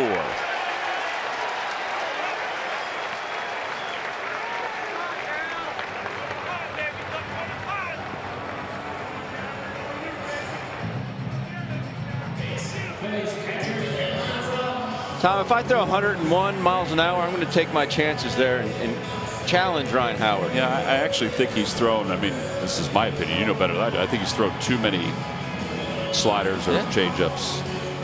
I think you just keep pumping fastballs. Shows you the respect, though, that Noah Syndergaard has for Ryan Howard, but I think, Dan Werner, that would frustrate me. We mentioned his pitch count was low coming in. It's still kind of low, but he's thrown 22 in this inning.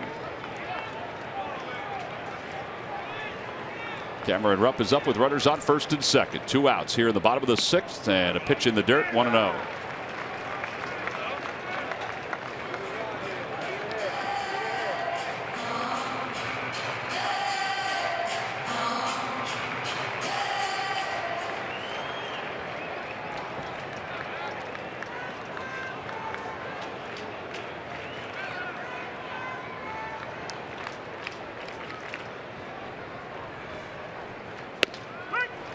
.100 on the fastball. 1 ball, 1 strike.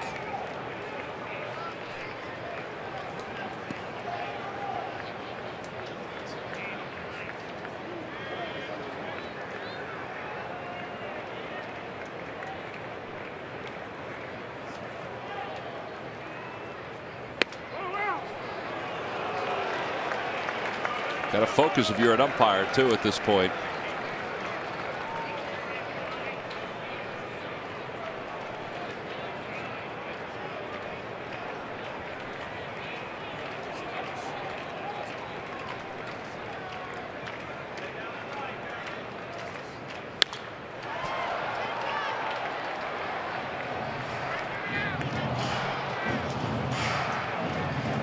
That was a slider at 95. Maybe he's just trying to cut that fastball well, that's the a other little thing. bit. Yeah, maybe because it doesn't have the same kind of action. He's thrown some that have had depth on them and more tilt. That one a little bit more lateral to Cameron Rupp, but still 95. 2 balls and 2 strikes. Fastball right down the chute. A called strike 3. He strikes out the side. The Phillies get a couple of base runners. 8 strikeouts for Syndergaard. We've completed 6, and the Mets lead it 2-1 as we go to the 7th.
Time now for your Delaware Valley Honda dealers game summary. The Phillies trail the Mets 2-1.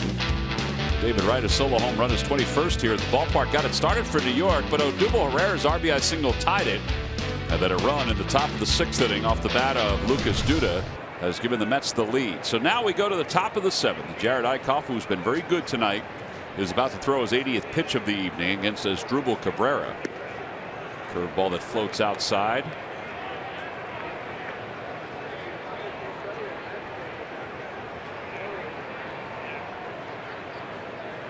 Cabrera is 1 for 2. He's doubled and grounded out. Hits one toward the hole, and it's past Cesar Hernandez. So a leadoff single. Phillies fans, next time you want to grab Phillies seats, get the StubHub app. Not only will you find seats you'll love whenever you want, you can find the best seat for the buck when you sort by best value. We take the price and location of seats and show you which tickets at StubHub give you the best deal. So get the StubHub app today.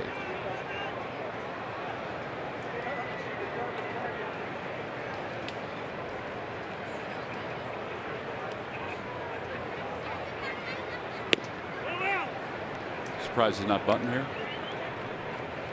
No, it's Syndergaard's on deck. Yeah, it's true. The pitcher's on deck. You know he's not coming out of the ball game. Nope.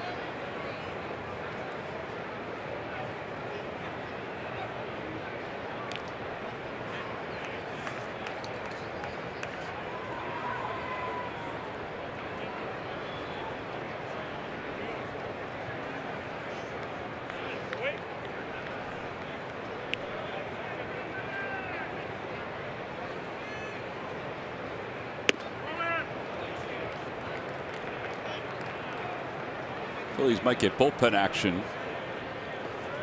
here in the top of the 7th inning. Yeah, Elvis Araujo is going to start warming up. Runner goes. Pitch is hit foul. 2-1.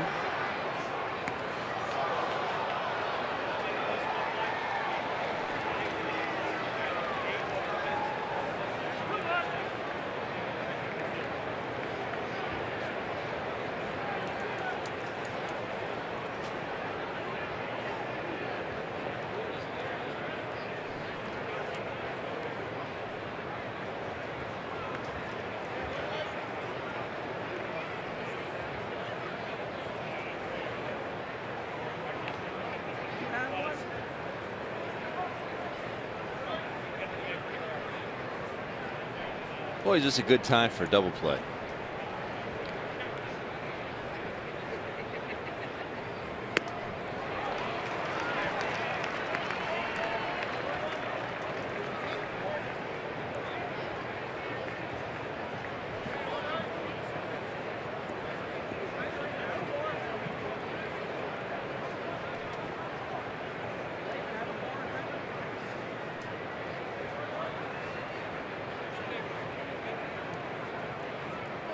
Got him. Boy, he has thrown a boatload of breaking pitches tonight. He has 7 strikeouts. That was number 7. Boatload is right. Every time the Phillies pitchers retire, the opposition 1-2-3. Comcast will make a contribution to Phillies charities. Phillies baseball is brought to you by Xfinity. Xfinity X1 will change the way you experience TV. So now Syndergaard, he has struck out and fly to center field.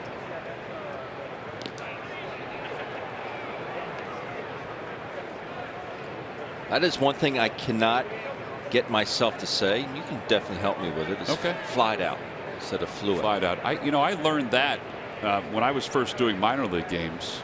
I would say flew out all the time. 1 ball and no strikes. And it was the mom of one of our employees in the ticket office, Scott Gross, who was an excellent employee. We had some great people in the ticket office then. His mom, I believe she may have been an English teacher, who told me one day that I was saying it incorrectly, that it was flied out and not flew out. Great grab by a fan in the suite. Excellent catch. Is that Marge's suite? I believe it may have been. So she corrected you and you made the adjustments. Yeah, it took some time. 2-1. Further and farther is the other one. Farther being distance. Correct. That one I did know. She helped me with that one. Us broadcasters, we can butcher the English language with the best of them.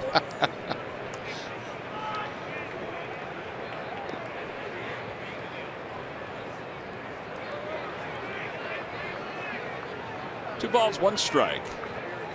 Keeping an eye on Cabrera over there at first base.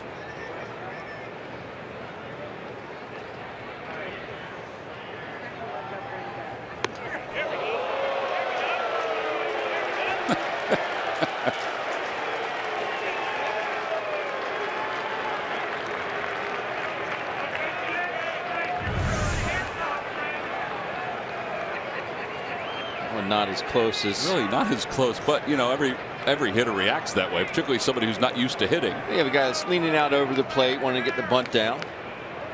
Like you said, not accustomed to being at the dish. Well, he just walked him. That may cost him the outing too.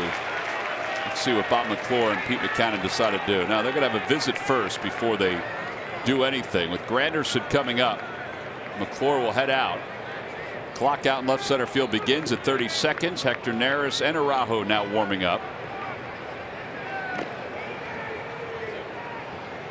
So now Araujo is going to be up for Conforto if it happens to get to that point, and Neris is up for David Wright.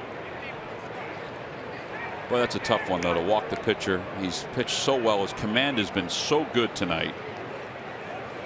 And after you got a strike on Syndergaard, you squaring around, you know he's bunting.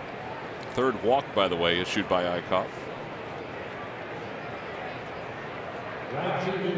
Let's see if he can get out of it here with runners on first and second and one man down. Guy that runs pretty well still in Granderson.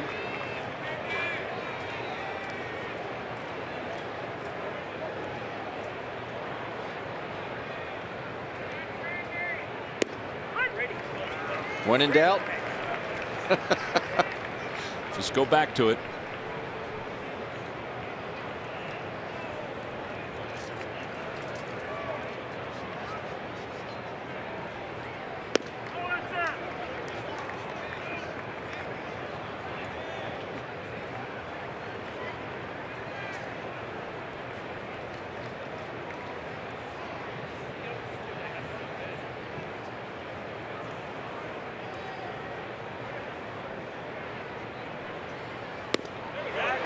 One and two.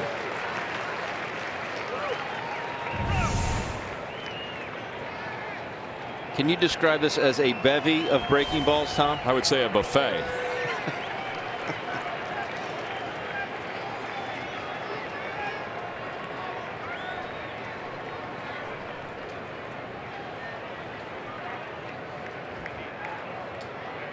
He got him. He could not hold up. He threw one breaking pitch after another. 8 strikeouts for Eichhoff. There are 2 outs.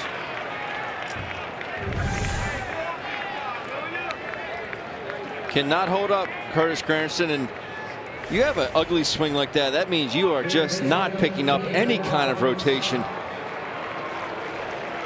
And I would love to see Jared Eichhoff get out of this situation right here. Keep this ball game at 1 run. 95 pitches for Eichhoff. David Wright is 1 for 3. The home run his first time up. He's fly to center. He's also grounded out to third. Phils trail at 2-1.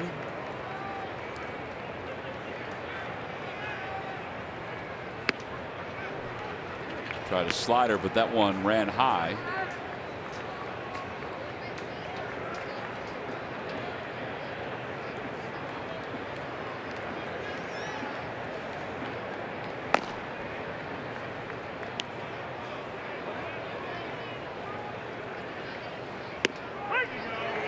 This time it did not.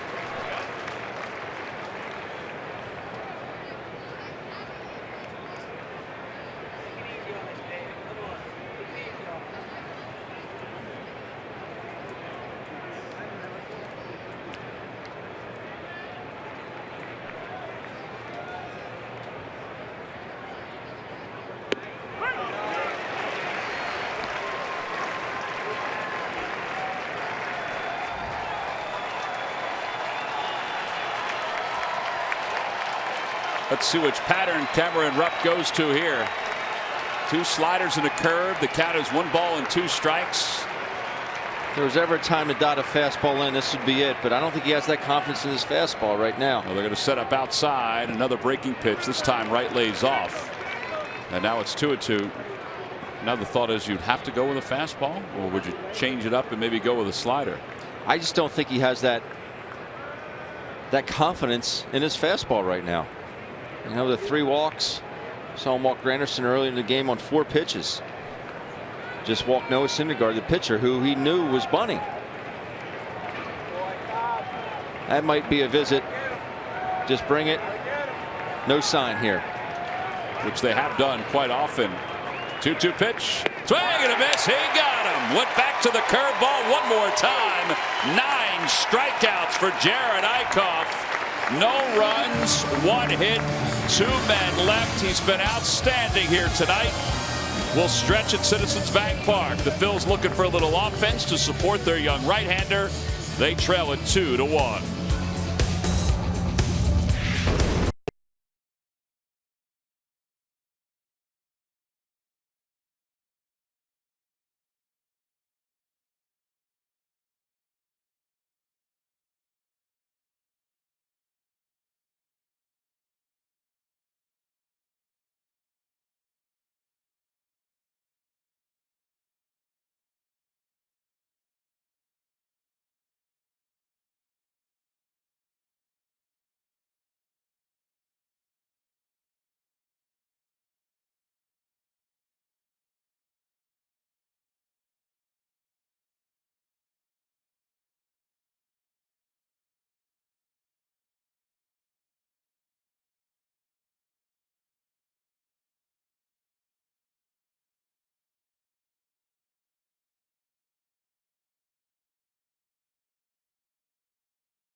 One-run deficit for the Phils as we head to the bottom of the 7th inning. I was worried about Marshall, whether he was going to get to the Comcast Network studios earlier today, but it sounds like he made it just fine. It's time now for our Precision Plays of the Game, brought to you by GMC. How about strikeouts, Ben? How do you feel about them? Well, if you like strikeouts, this is the ball game to attend. A lot of breaking balls by Jared Eickhoff, a lot of fire by Noah Syndergaard, and these two really have put together an exhibition of strikeouts, and they are your GMC precision plays of the game. Well, they've combined for 17 strikeouts. Syndergaard begins the bottom of the 7th inning with 8. Eickhoff has 9 strikeouts. You know, the trade of Cole Hamels was difficult for anybody because he was the ace of the Phillies staff. Phillies got a boatload of players back in return from Texas. It's been less than a year, but I don't know how you can't enjoy watching Jared Eickhoff pitch. Just the determination. I mean, he's not overpowering at all, but he just gets out there and he pitches. I mean, that's a heck of a line right there. Here's David Lowe to lead it off. And he gets a changeup and he waves at it. 0-1.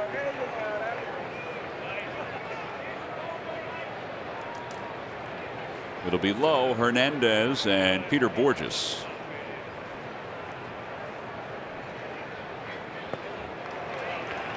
Oh, 2. That's 92, Ben, but give me a little perspective from a hitter standpoint when you have a guy that throws as hard as Syndergaard does. I mean, as far as starting early, you know, trying to drop the bat head through. I mean, what's your thought process, and how different is it from a normal pitcher? If you're gearing up for 100, you just have to really trust your hands. No matter how slow or fast you think your bat is, you just have to trust your hands. The problem with Syndergaard tonight is, yes, he's throwing that hard, but he's locating. He really is locating with that fastball. But there's a huge difference. I will tell you, Tom, there's a huge difference between 92 and 100. A huge difference. And that 8 miles an hour is really going to affect your timing. Henderson's the right-hander, Blevins the lefty. See, I think this is a good idea what Cesar just did. Now he may not bunt, but why not? Although Cesar is a good fastball hitter, he's not the kind of not a home run hitter. He only had one last year. He's gotten 370 plate appearances since his last one. 1 ball, 1 strike. 2-1.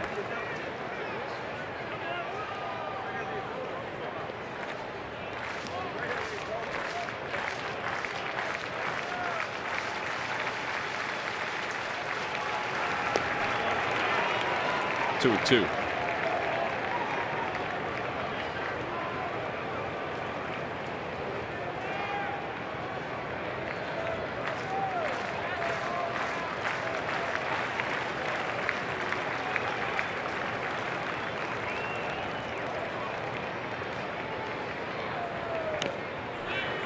That got a piece of Greg Gibson.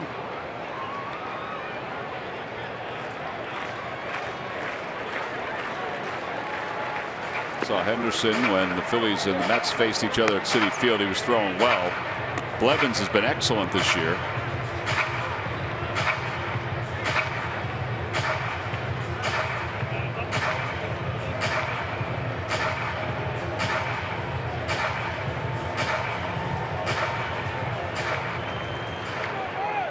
Kind of surprised to even have anybody up right now. He's just at 90 pitches.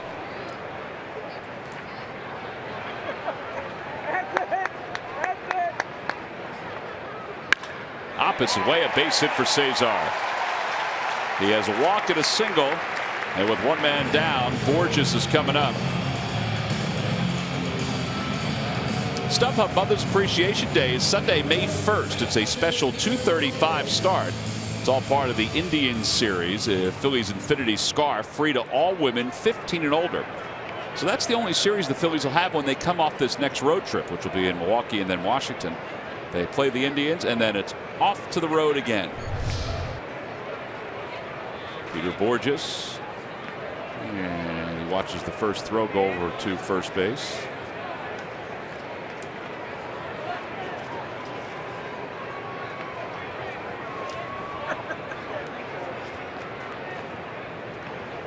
Good job by Duda to track that one. Emmanuel Burris is out in the on-deck circle.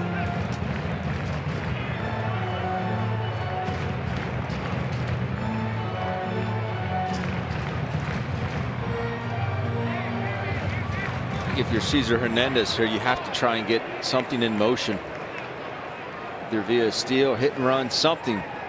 Put some pressure on the defense here. Get a runner in scoring position. And Borges bunts in the air. Right has it. 2 away.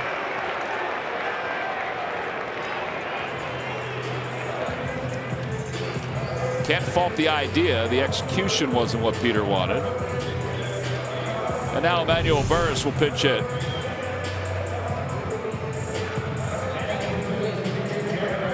It's a good idea, but trying to deaden 98 to 100 is tough. Particularly when it's up like Especially when it's up. So Eichhoff's night is done. 7 innings. He was excellent. He allowed just the 2 runs.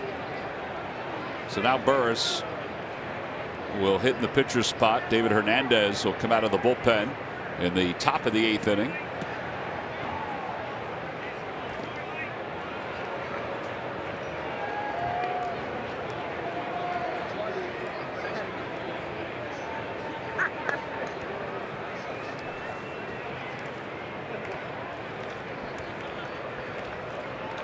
Here comes the whammy.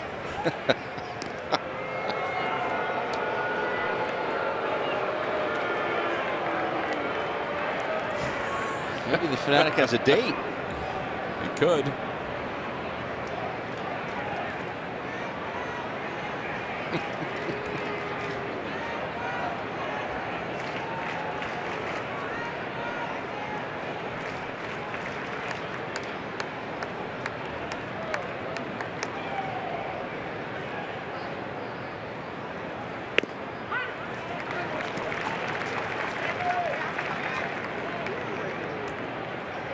Trying to get something going here, Tom.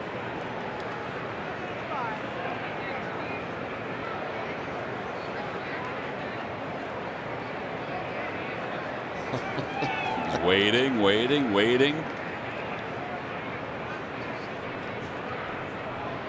Runner goes, pitches, slap to third. David Wright is up with it.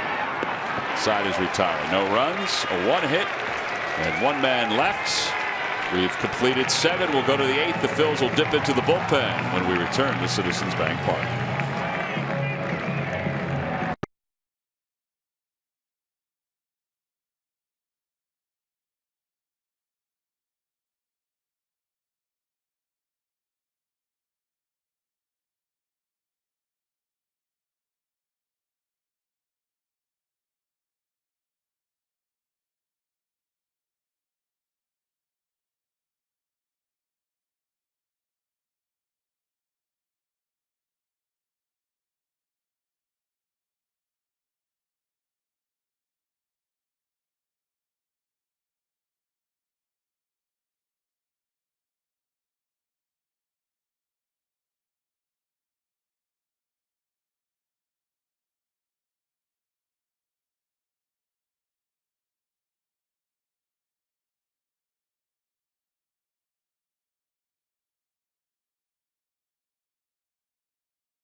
Lottery. Play the new instant game. Escape from Margaritaville. Players must be 18 or older. Please play responsibly.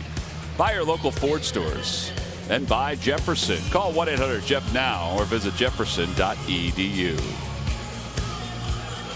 2-1 Mets on top. We go to the top of the 8th inning. Time now for a Hyundai defensive plays of the game.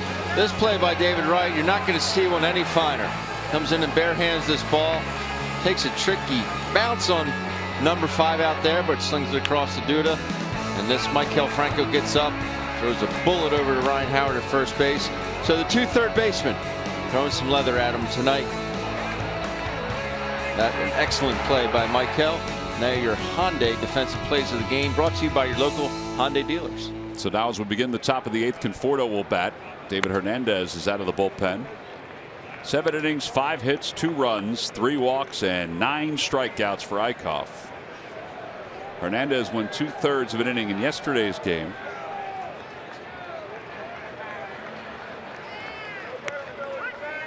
He evens it up, 1 ball, 1 strike.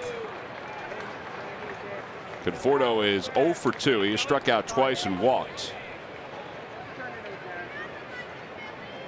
Syndergaard might be done. Antonio Bastardo is warming up in the pen.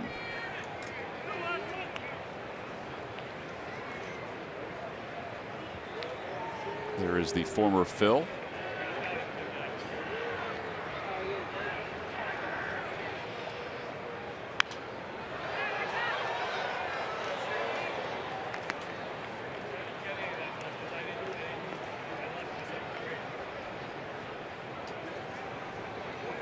Two balls, 2 strikes.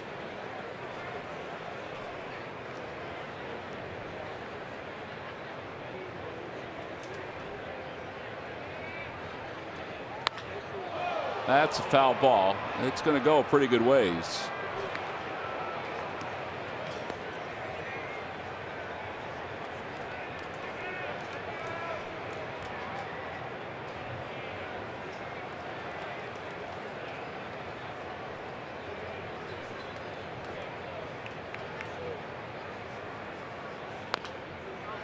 Into the Phillies dugout, and the count remains even. 2 balls, 2 strikes.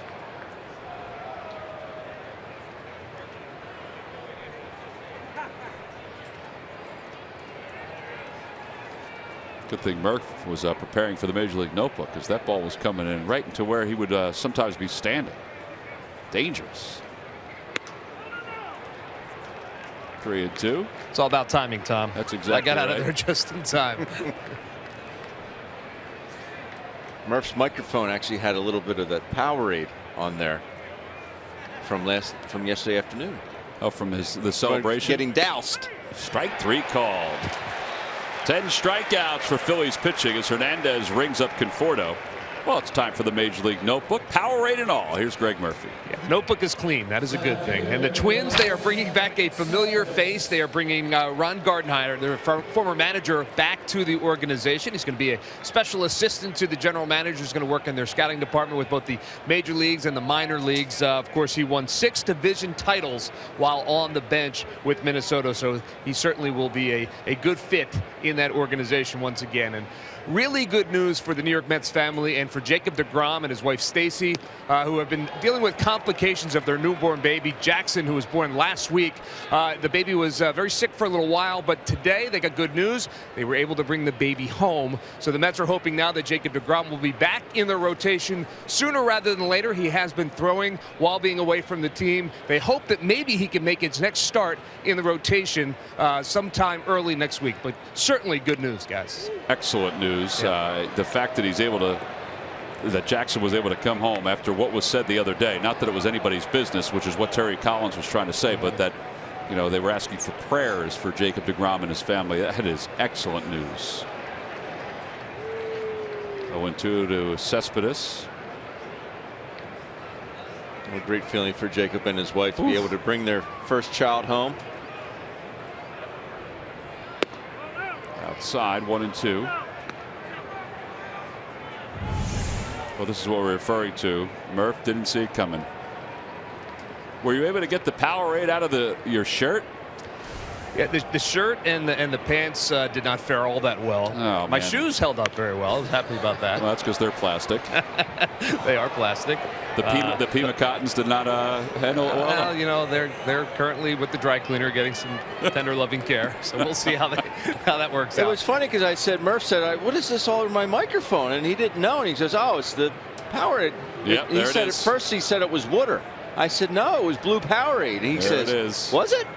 Yeah, I said, "Yeah, it was Powerade." That's the first I'm seeing the replay. By the way, I think Exciting Cesar was aiming for you. I don't think he was even aiming for Freddie Zaffro. He actually, you know, he threw me a, "Hey, I'm sorry about that" afterwards. I think he felt badly, you know, about the shoes. Just hand him the dry cleaning bill tomorrow. See how really sorry he is, Murph. Yeah, we'll see how that goes. I say keep it coming. That means we're winning. Good point. Valid point.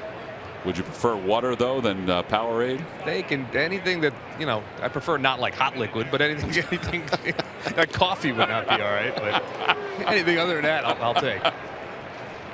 2 balls and 2 strikes to Cespedes. Big old pot of coffee. That would just be wrong.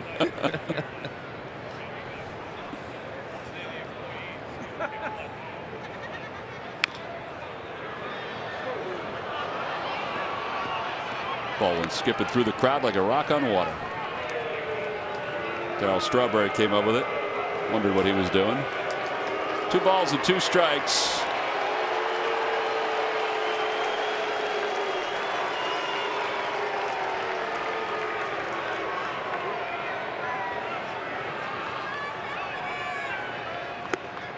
Outside, 3-2 to Cespedes with Duda waiting on deck. This is Hernandez's inning. There's no lefty warming up like yesterday.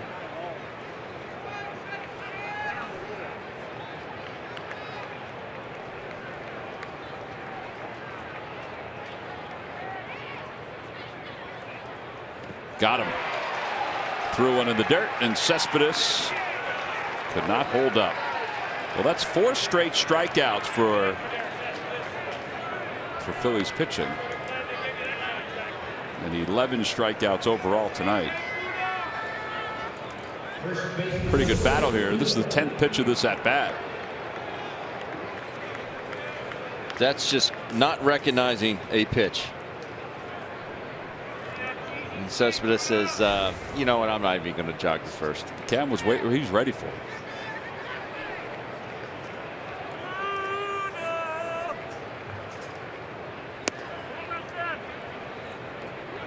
Terry Collins just may have gone over to Cespedes and said, you're moving to another spot in the outfield in the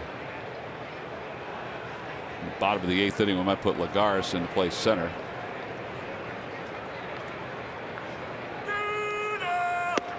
Inside, 2-0. You know your pitchers have some good stuff when your 3-4 hitters on the opposition's team have 8 at bats and 5 strikeouts. That's what you like to see. Conforto with 3, Cespedes with a pair.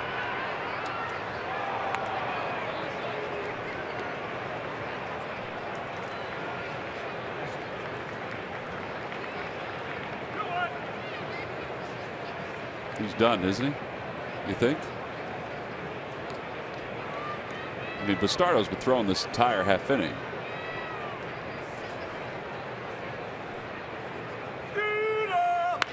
That one is hit well, and that's going to be a little insurance. Off the facing of the second deck for Lucas Duda, his first home run of the year. But it's now 3-1 New York. Well, that's his 10th career home run here at Citizens Bank Park.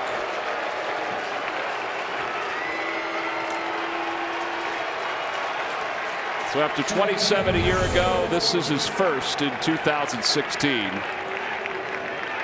That ball was smoked. He did hit that double down the left field line his previous at bat. Fan drops a homer. I don't see too many balls go up in that vicinity. But his first 2 at bats, he hit 2 pop-ups that went about a combined 1,000 feet in the air. And that one he got pretty darn good.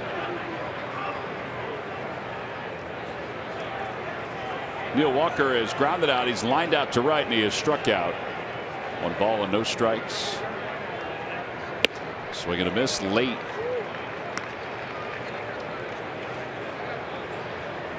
Velocity from David's been very good. 94 to 96 tonight.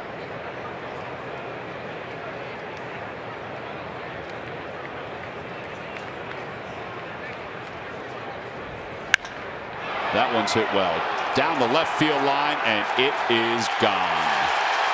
Neil Walker with his 4th home run of the year. It's now 4-1 New York. They've gone back-to-back, Duda and Neil Walker here in the top of the 8th inning.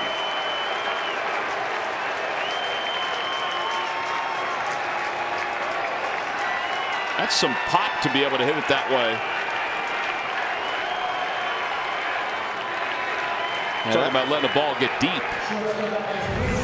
Yeah, this is just a ball up out over the plate, and you're right. This ball is juiced. A short swing. Down and in, up and away for lefties. Always their nitro zone.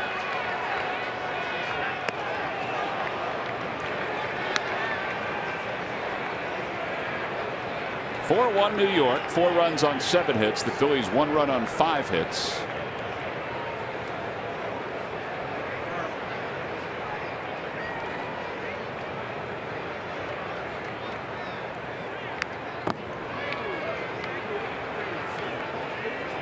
Let's see if he can bury Asdrubal Cabrera here.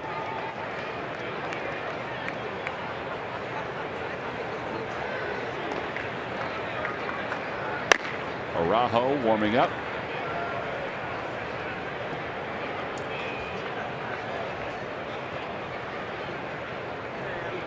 This is the 27th pitch of the inning for David. Inside.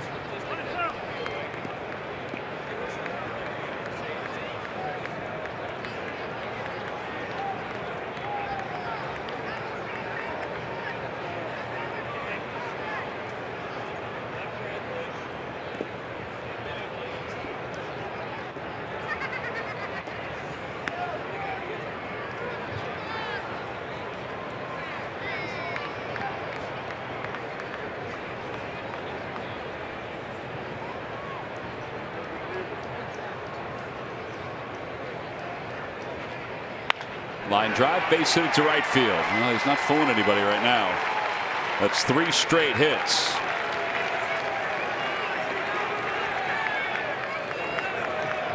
And Plawecki's coming up. We're going to get our answer whether or not Syndergaard is done or not.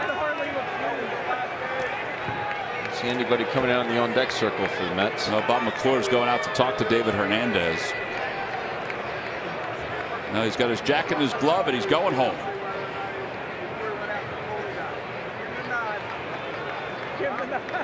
Looks like they're going to go to Bastardo to pitch the bottom half of the 8th inning.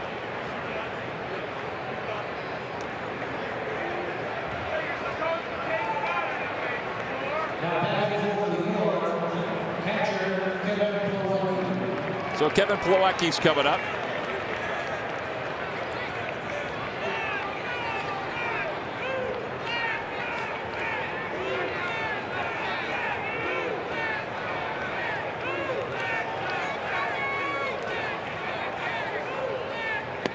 Breaking ball, and it's 0-1.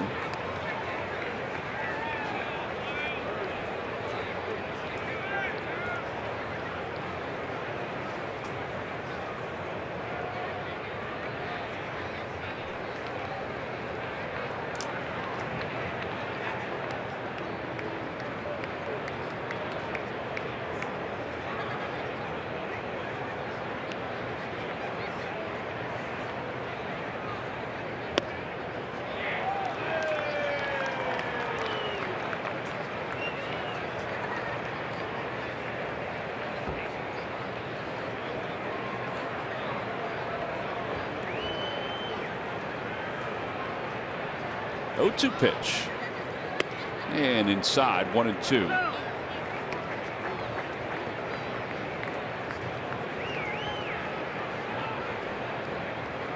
"32 pitches for David after pitching just 2/3 of an inning yesterday.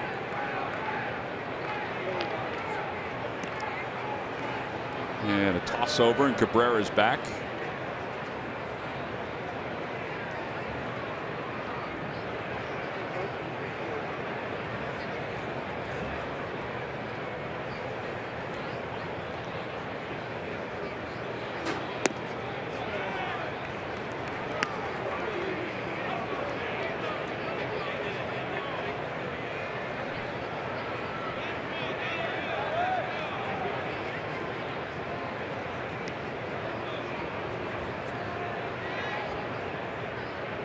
Swing and a miss. He got him, so that'll finally finish up this 8th inning.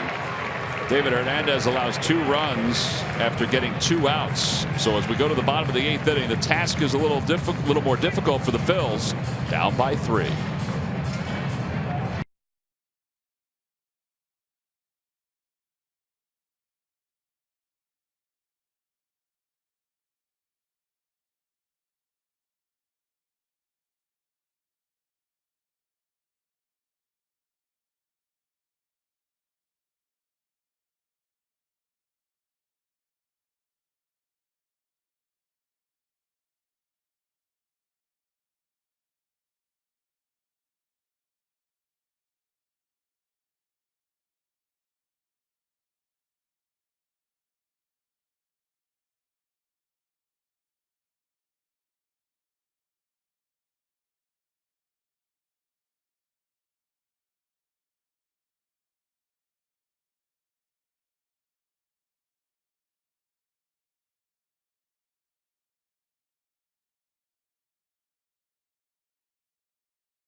It's Sunday, May 15th, when the Phillies take on the Cincinnati Reds. A bat and ball set, free to fans, 14 and under.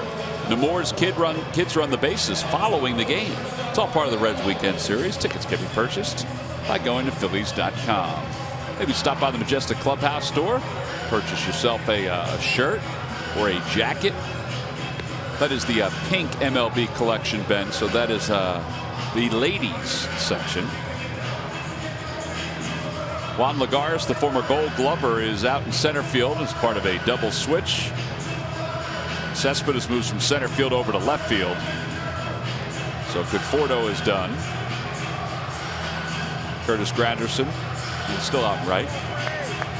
That is your outfield alignment for New York. And former Phil Antonio Bastardo will enter the ball game here in the bottom of the 8th inning. Antonio, this is his 5th ball game. An ERA of 3.86.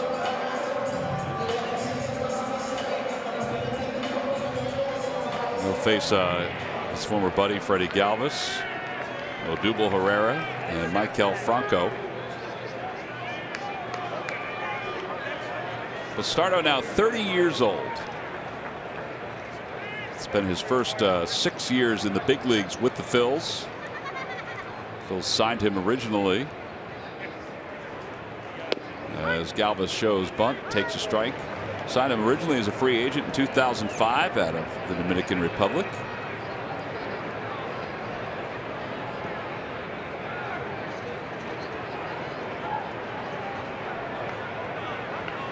The ball's in 1 strike to Freddie.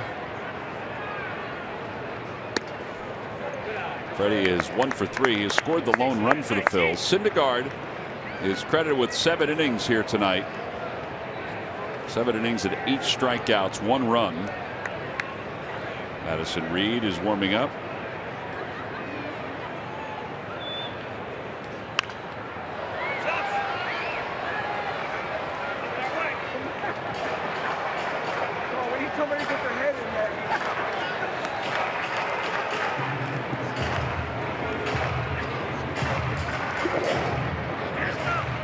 Antonio's never really been a fan of speeding the game up. No, he hasn't. Larry's probably over in radio timing him right now. 1-2 pitch. Fouled back to the screen. It remains 1-2.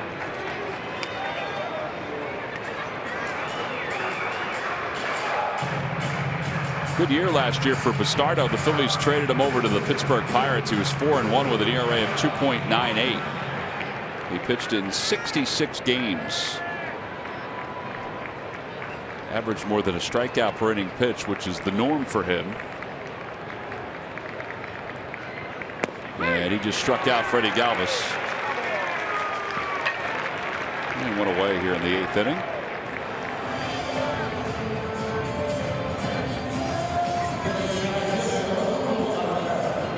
Flyers fans are checking the score. What's going on across the street? The story is not good. Their score is exactly the same as ours, as they trail at 4-1 in the 3rd period.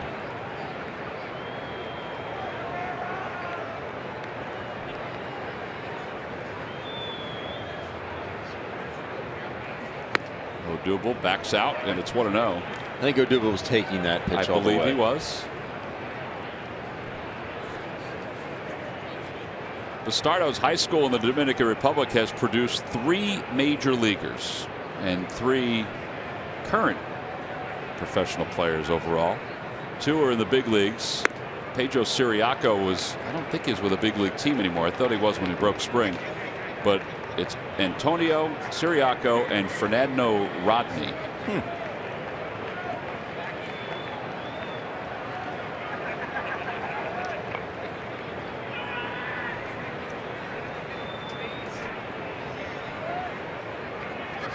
Two balls and no strikes to Odubel.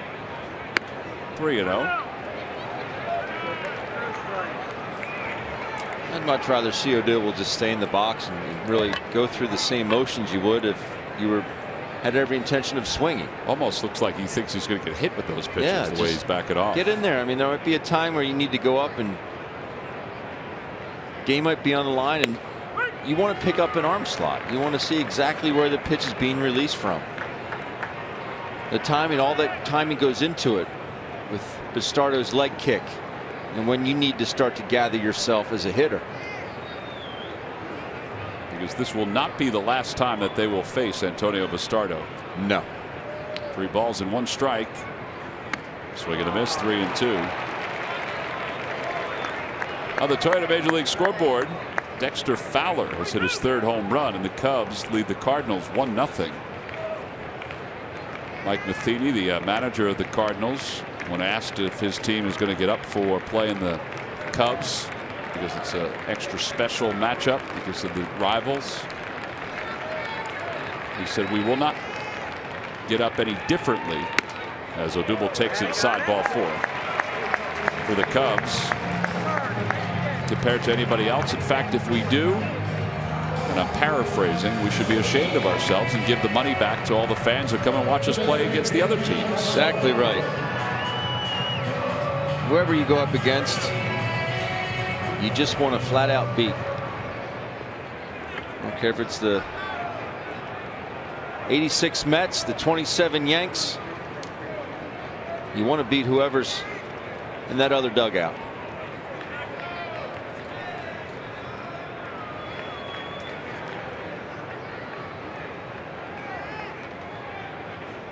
Franco, a big rip, and it's 0-1. He got a pitch to hit, and he tried to hit it to the moon. That's impossible, Tom. Well, you're going to try to do it, you might as well swing like this. Especially on that pitch.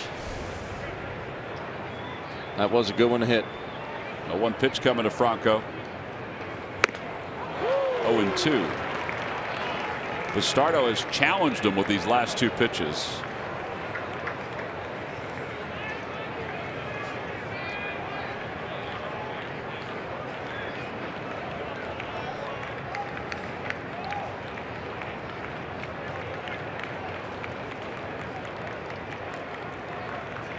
Got him. 3 straight fastballs. I think one was higher than the other. And Franco strikes out. 2 outs here in the 8th inning, and here comes Ryan Howard. And Michael swung harder, and hardest. Really not cutting down on that 0-2 swing.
Second time Duda's had to do that tonight.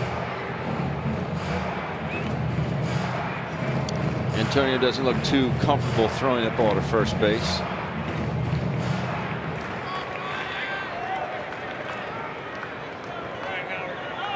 So Odubel's 13th walk of the season. Came in 2nd in the league in walks.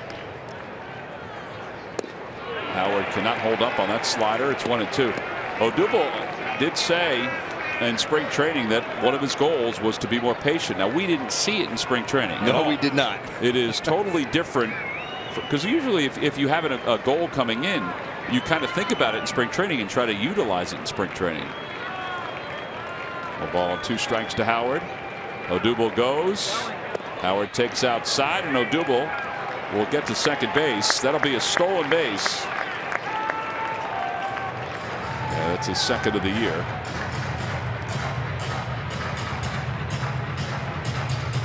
If Duda hadn't been holding Odubel on, that would have been a fielder's choice, but because he was holding him on, there was the intent to keep him close.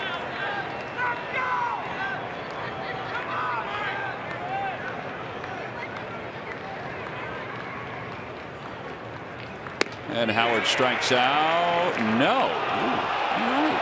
Dana DeMuth says no swing. Take a look. This was close. Brian might want to send a thank you over to Dana. What do you think? A thank you would be appropriate, I think. Dana, one of the best umpires I ever had the pleasure of working with. 3 balls, 2 strikes. Got him. Threw him a slider. Back-to-back strikeouts for Bastardo. In fact, he struck out the side here in the 8th inning. No runs, no hits, and 1 man left. We'll head to the 9th inning. The Mets on top by 3.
Mason deliveries of the game. We go to the 1st inning where it starts for David Wright the opposite way.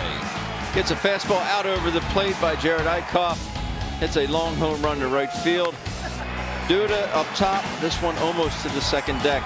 He got that one really good off David Hernandez. Neil Walker opposite field on a fastball up out over the plate. Counting for 3 of the Mets' 4 runs, and then your WB Mason deliveries of the game. Elvis Araujo will take over here in the top of the 9th inning. He'll be on to face Juan Lagares with the Mets on top 4-1. 4 runs on 8 hits for the Mets. 1 run on 5 hits for the Phils. The Phils took 2 of 3 from the Mets up at Citi Field in the 2nd series of the season.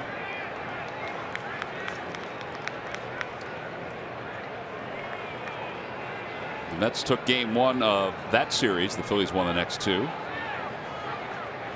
Lagares takes it on the inside corner. It's 0-1. 95 from Araujo.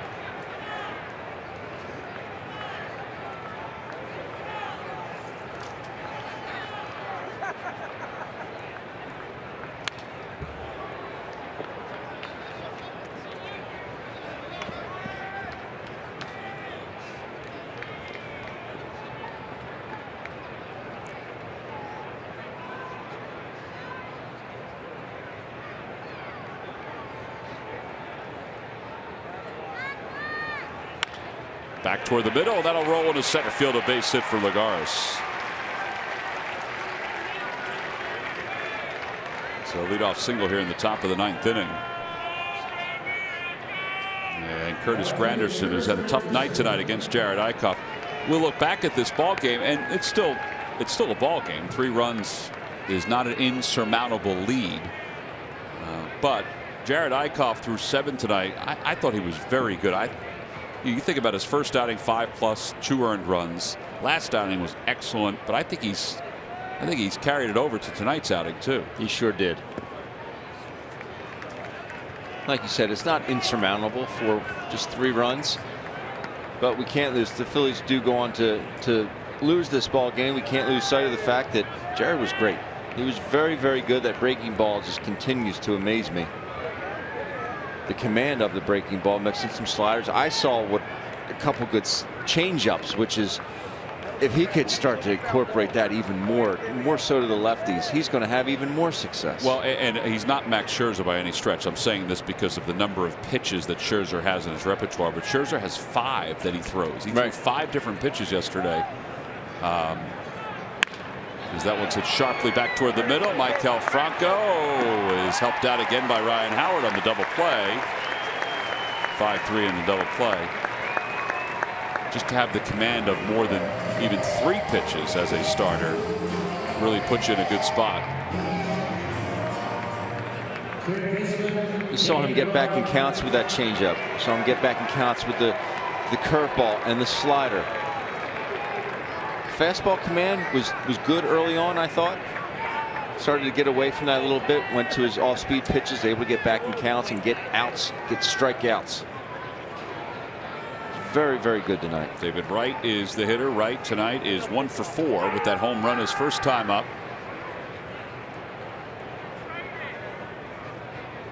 Fastball, and it's 0-1.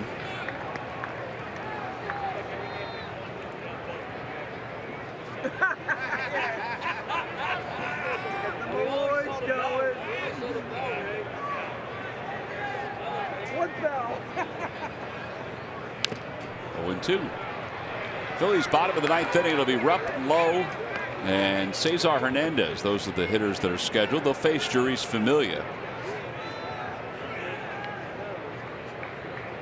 who is up in the bullpen for the Mets.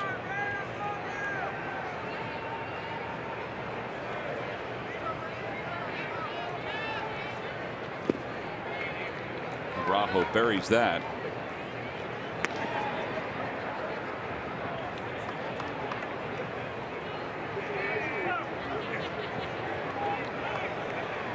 There is Familia.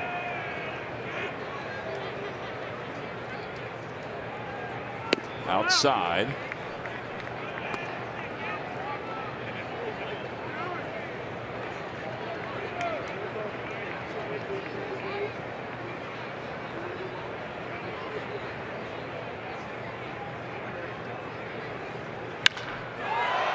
To right center field, a towering shot, and it is gone. Second home run of the night for David Wright, and it's now a 5-1 ball game. 4 home runs tonight for the Mets, including 2 by David Wright, both solo shots the opposite way. Before they moved the fences back in New York, well, before they moved from Shea Stadium to Citi Field, that was where a lot of his power came from, was going the opposite way. Just does a good job of staying inside the baseball. The slider that just didn't get down low enough. Well, that's called getting extension. You finish high, create that backspin. So Wilmer Flores will bat for the pitcher here.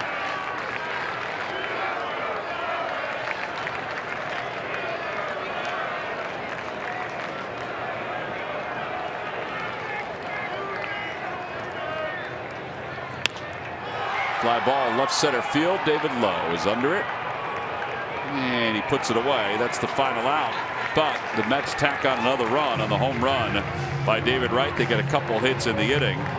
Middle of the 9th, last chance for the Phillies. They trail at 5-1 to New York.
Metallica will break down tonight's series opener, and we'll hear from Pete Buchanan only on Cure Auto Insurance presents Phillies post-game live.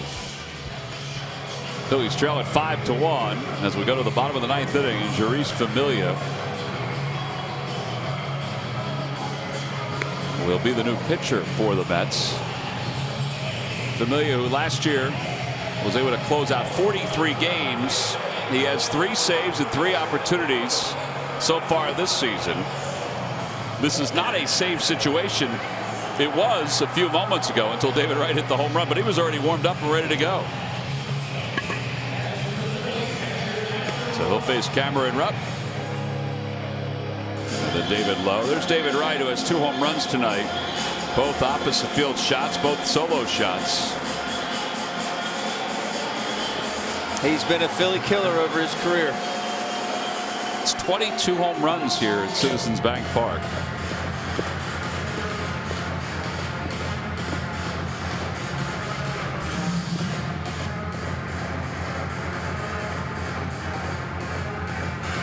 And again, you know, it's that right center field gap that really benefits him. So here comes Cameron Rupp.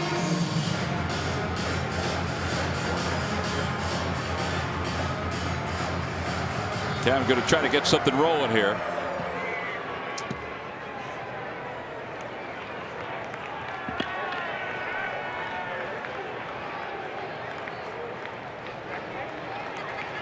Cameron 0 for 3.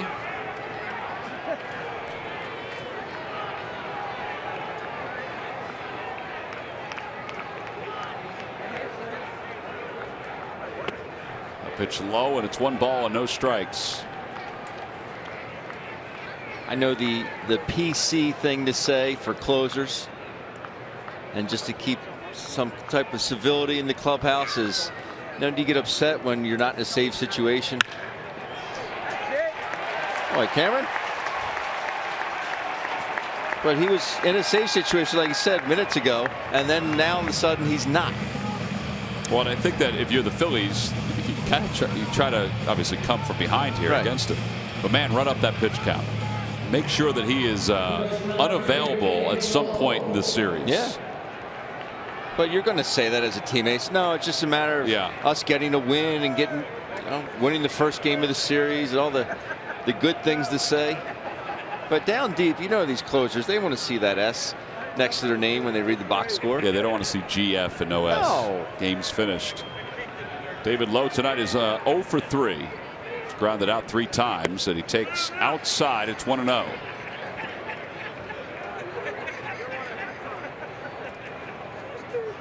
Phillies have used 1 pinch hitter here tonight, so if it gets to that point, they have the opportunity to use Darren Ruff. Andres Blanco, 2-0.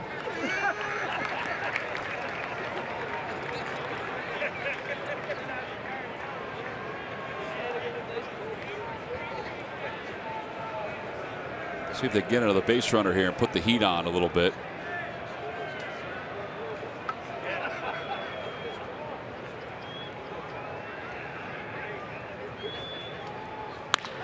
That one's out to right field. That'll drop in for a base hit. It goes to the fence. Rupp on his way to second, or the third base, and Lowe on his way to second. So the Phillies have runners on second and third with nobody out. That home run now is huge for David Wright, because the tying run would have been coming to the plate. Instead, the Phils have a little rally kicking up here in the bottom of the 9th inning. Did you think this ball was hit this hard, Tom? I did. My ears, it sounded like almost like he broke his bat, but as soon as that ball came off the bat, it came off hot, and it got to the right field wall in a hurry. Well, that surprised me how fast it took the bounce. Yeah. That's just the sound didn't sound as crisp as you would normally on a ball that's hit that hard, but that ball was smoked. David Wright is in on the grass at third with Cesar up at the plate. Runners on second and third.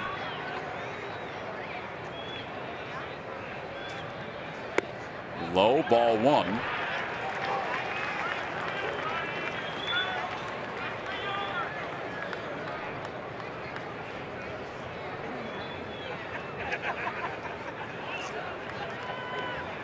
Cesar singled his last time up, 1 for 2 in this ball game. Walked his first time.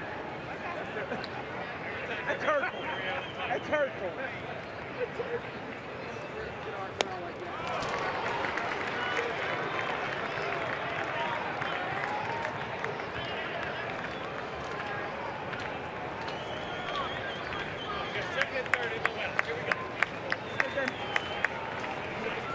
Let's give them 2 hours of a bad ride home. 1 ball, 1 strike. Cesar, boy, I know it's not his thought process to shorten up here. These are 2 really long swings that he just took. He's got good numbers against Familia and very limited ABs. It's 1 ball and 2 strikes.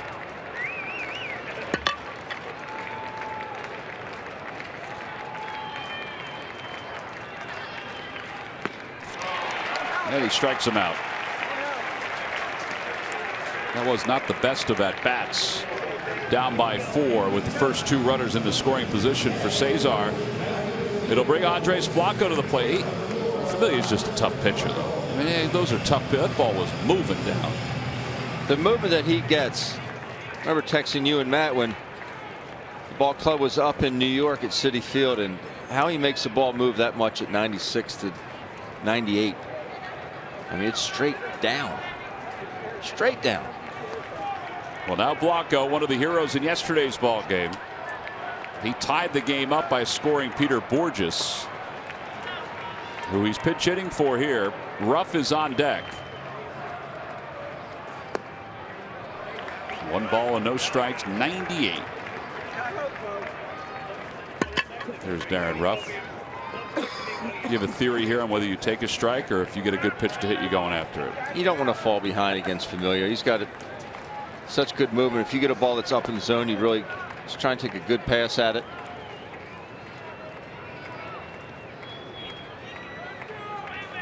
Thought it was interesting listening to Andre talk yesterday after the game about his approach. He said, I don't really have any specific approach. I'm just going up there looking for a good pitch to hit, which I guess is his approach, but he's not trying to work the count or anything. No pinch hitter really does. But he, in theory, wasn't looking for like a slider or a forkball from Papelbon. He was just looking for a pitch up that he could drive. That one he hits sharply to first. Duda will take it to the bag. A run scores, and it's a 5-2 ball game. Well, there's not much you can do about it. He hit it hard. 3 unassisted.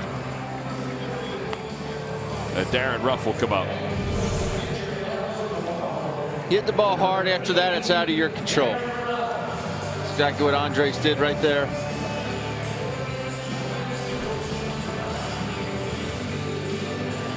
Do it in the right spot.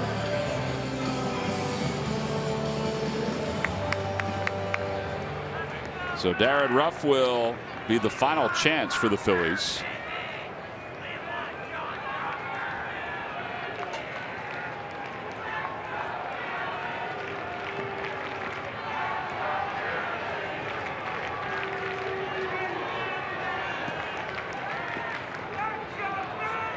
Two outs, runner at third.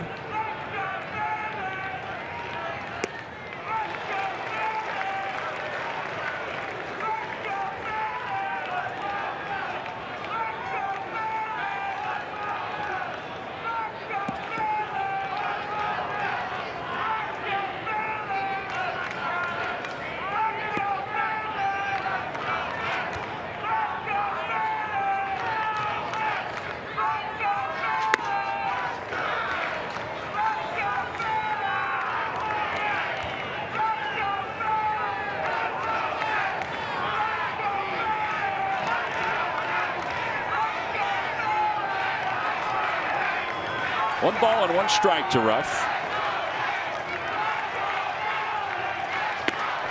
1-2.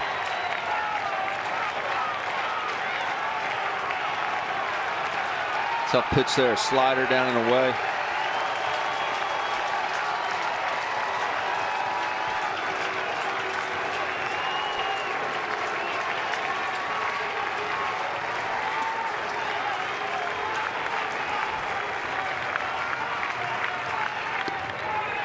2-2 to Darren Ruff. That is a tough pitch to hold up on. Mets fans have certainly traveled for this series.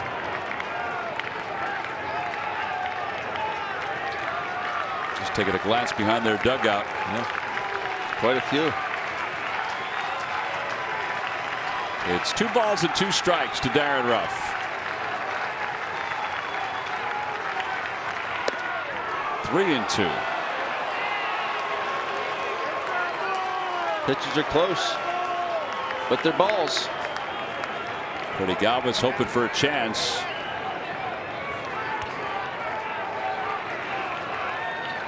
If he gets up, that means the tying run is coming to the plate. Right now it's 3-2 to Darren Ruff with a runner at third. And the pitch from Familia. Swing and a foul tip hung on to by Plawecki, and the ball game is over. The Mets take game 1 of the series by a final score of 5-2. Phillies do score a run here in the 9th inning. They get a couple hits. They leave one. But David Wright's 2 solo home runs have helped the Mets take the first of this 3-game series. 21st multi-home run game of his career, and it was his first 2 home runs of the season. 5-2 final score. The Mets have defeated the Phillies. We'll be back to Citizens Bank Park to wrap things up right after this.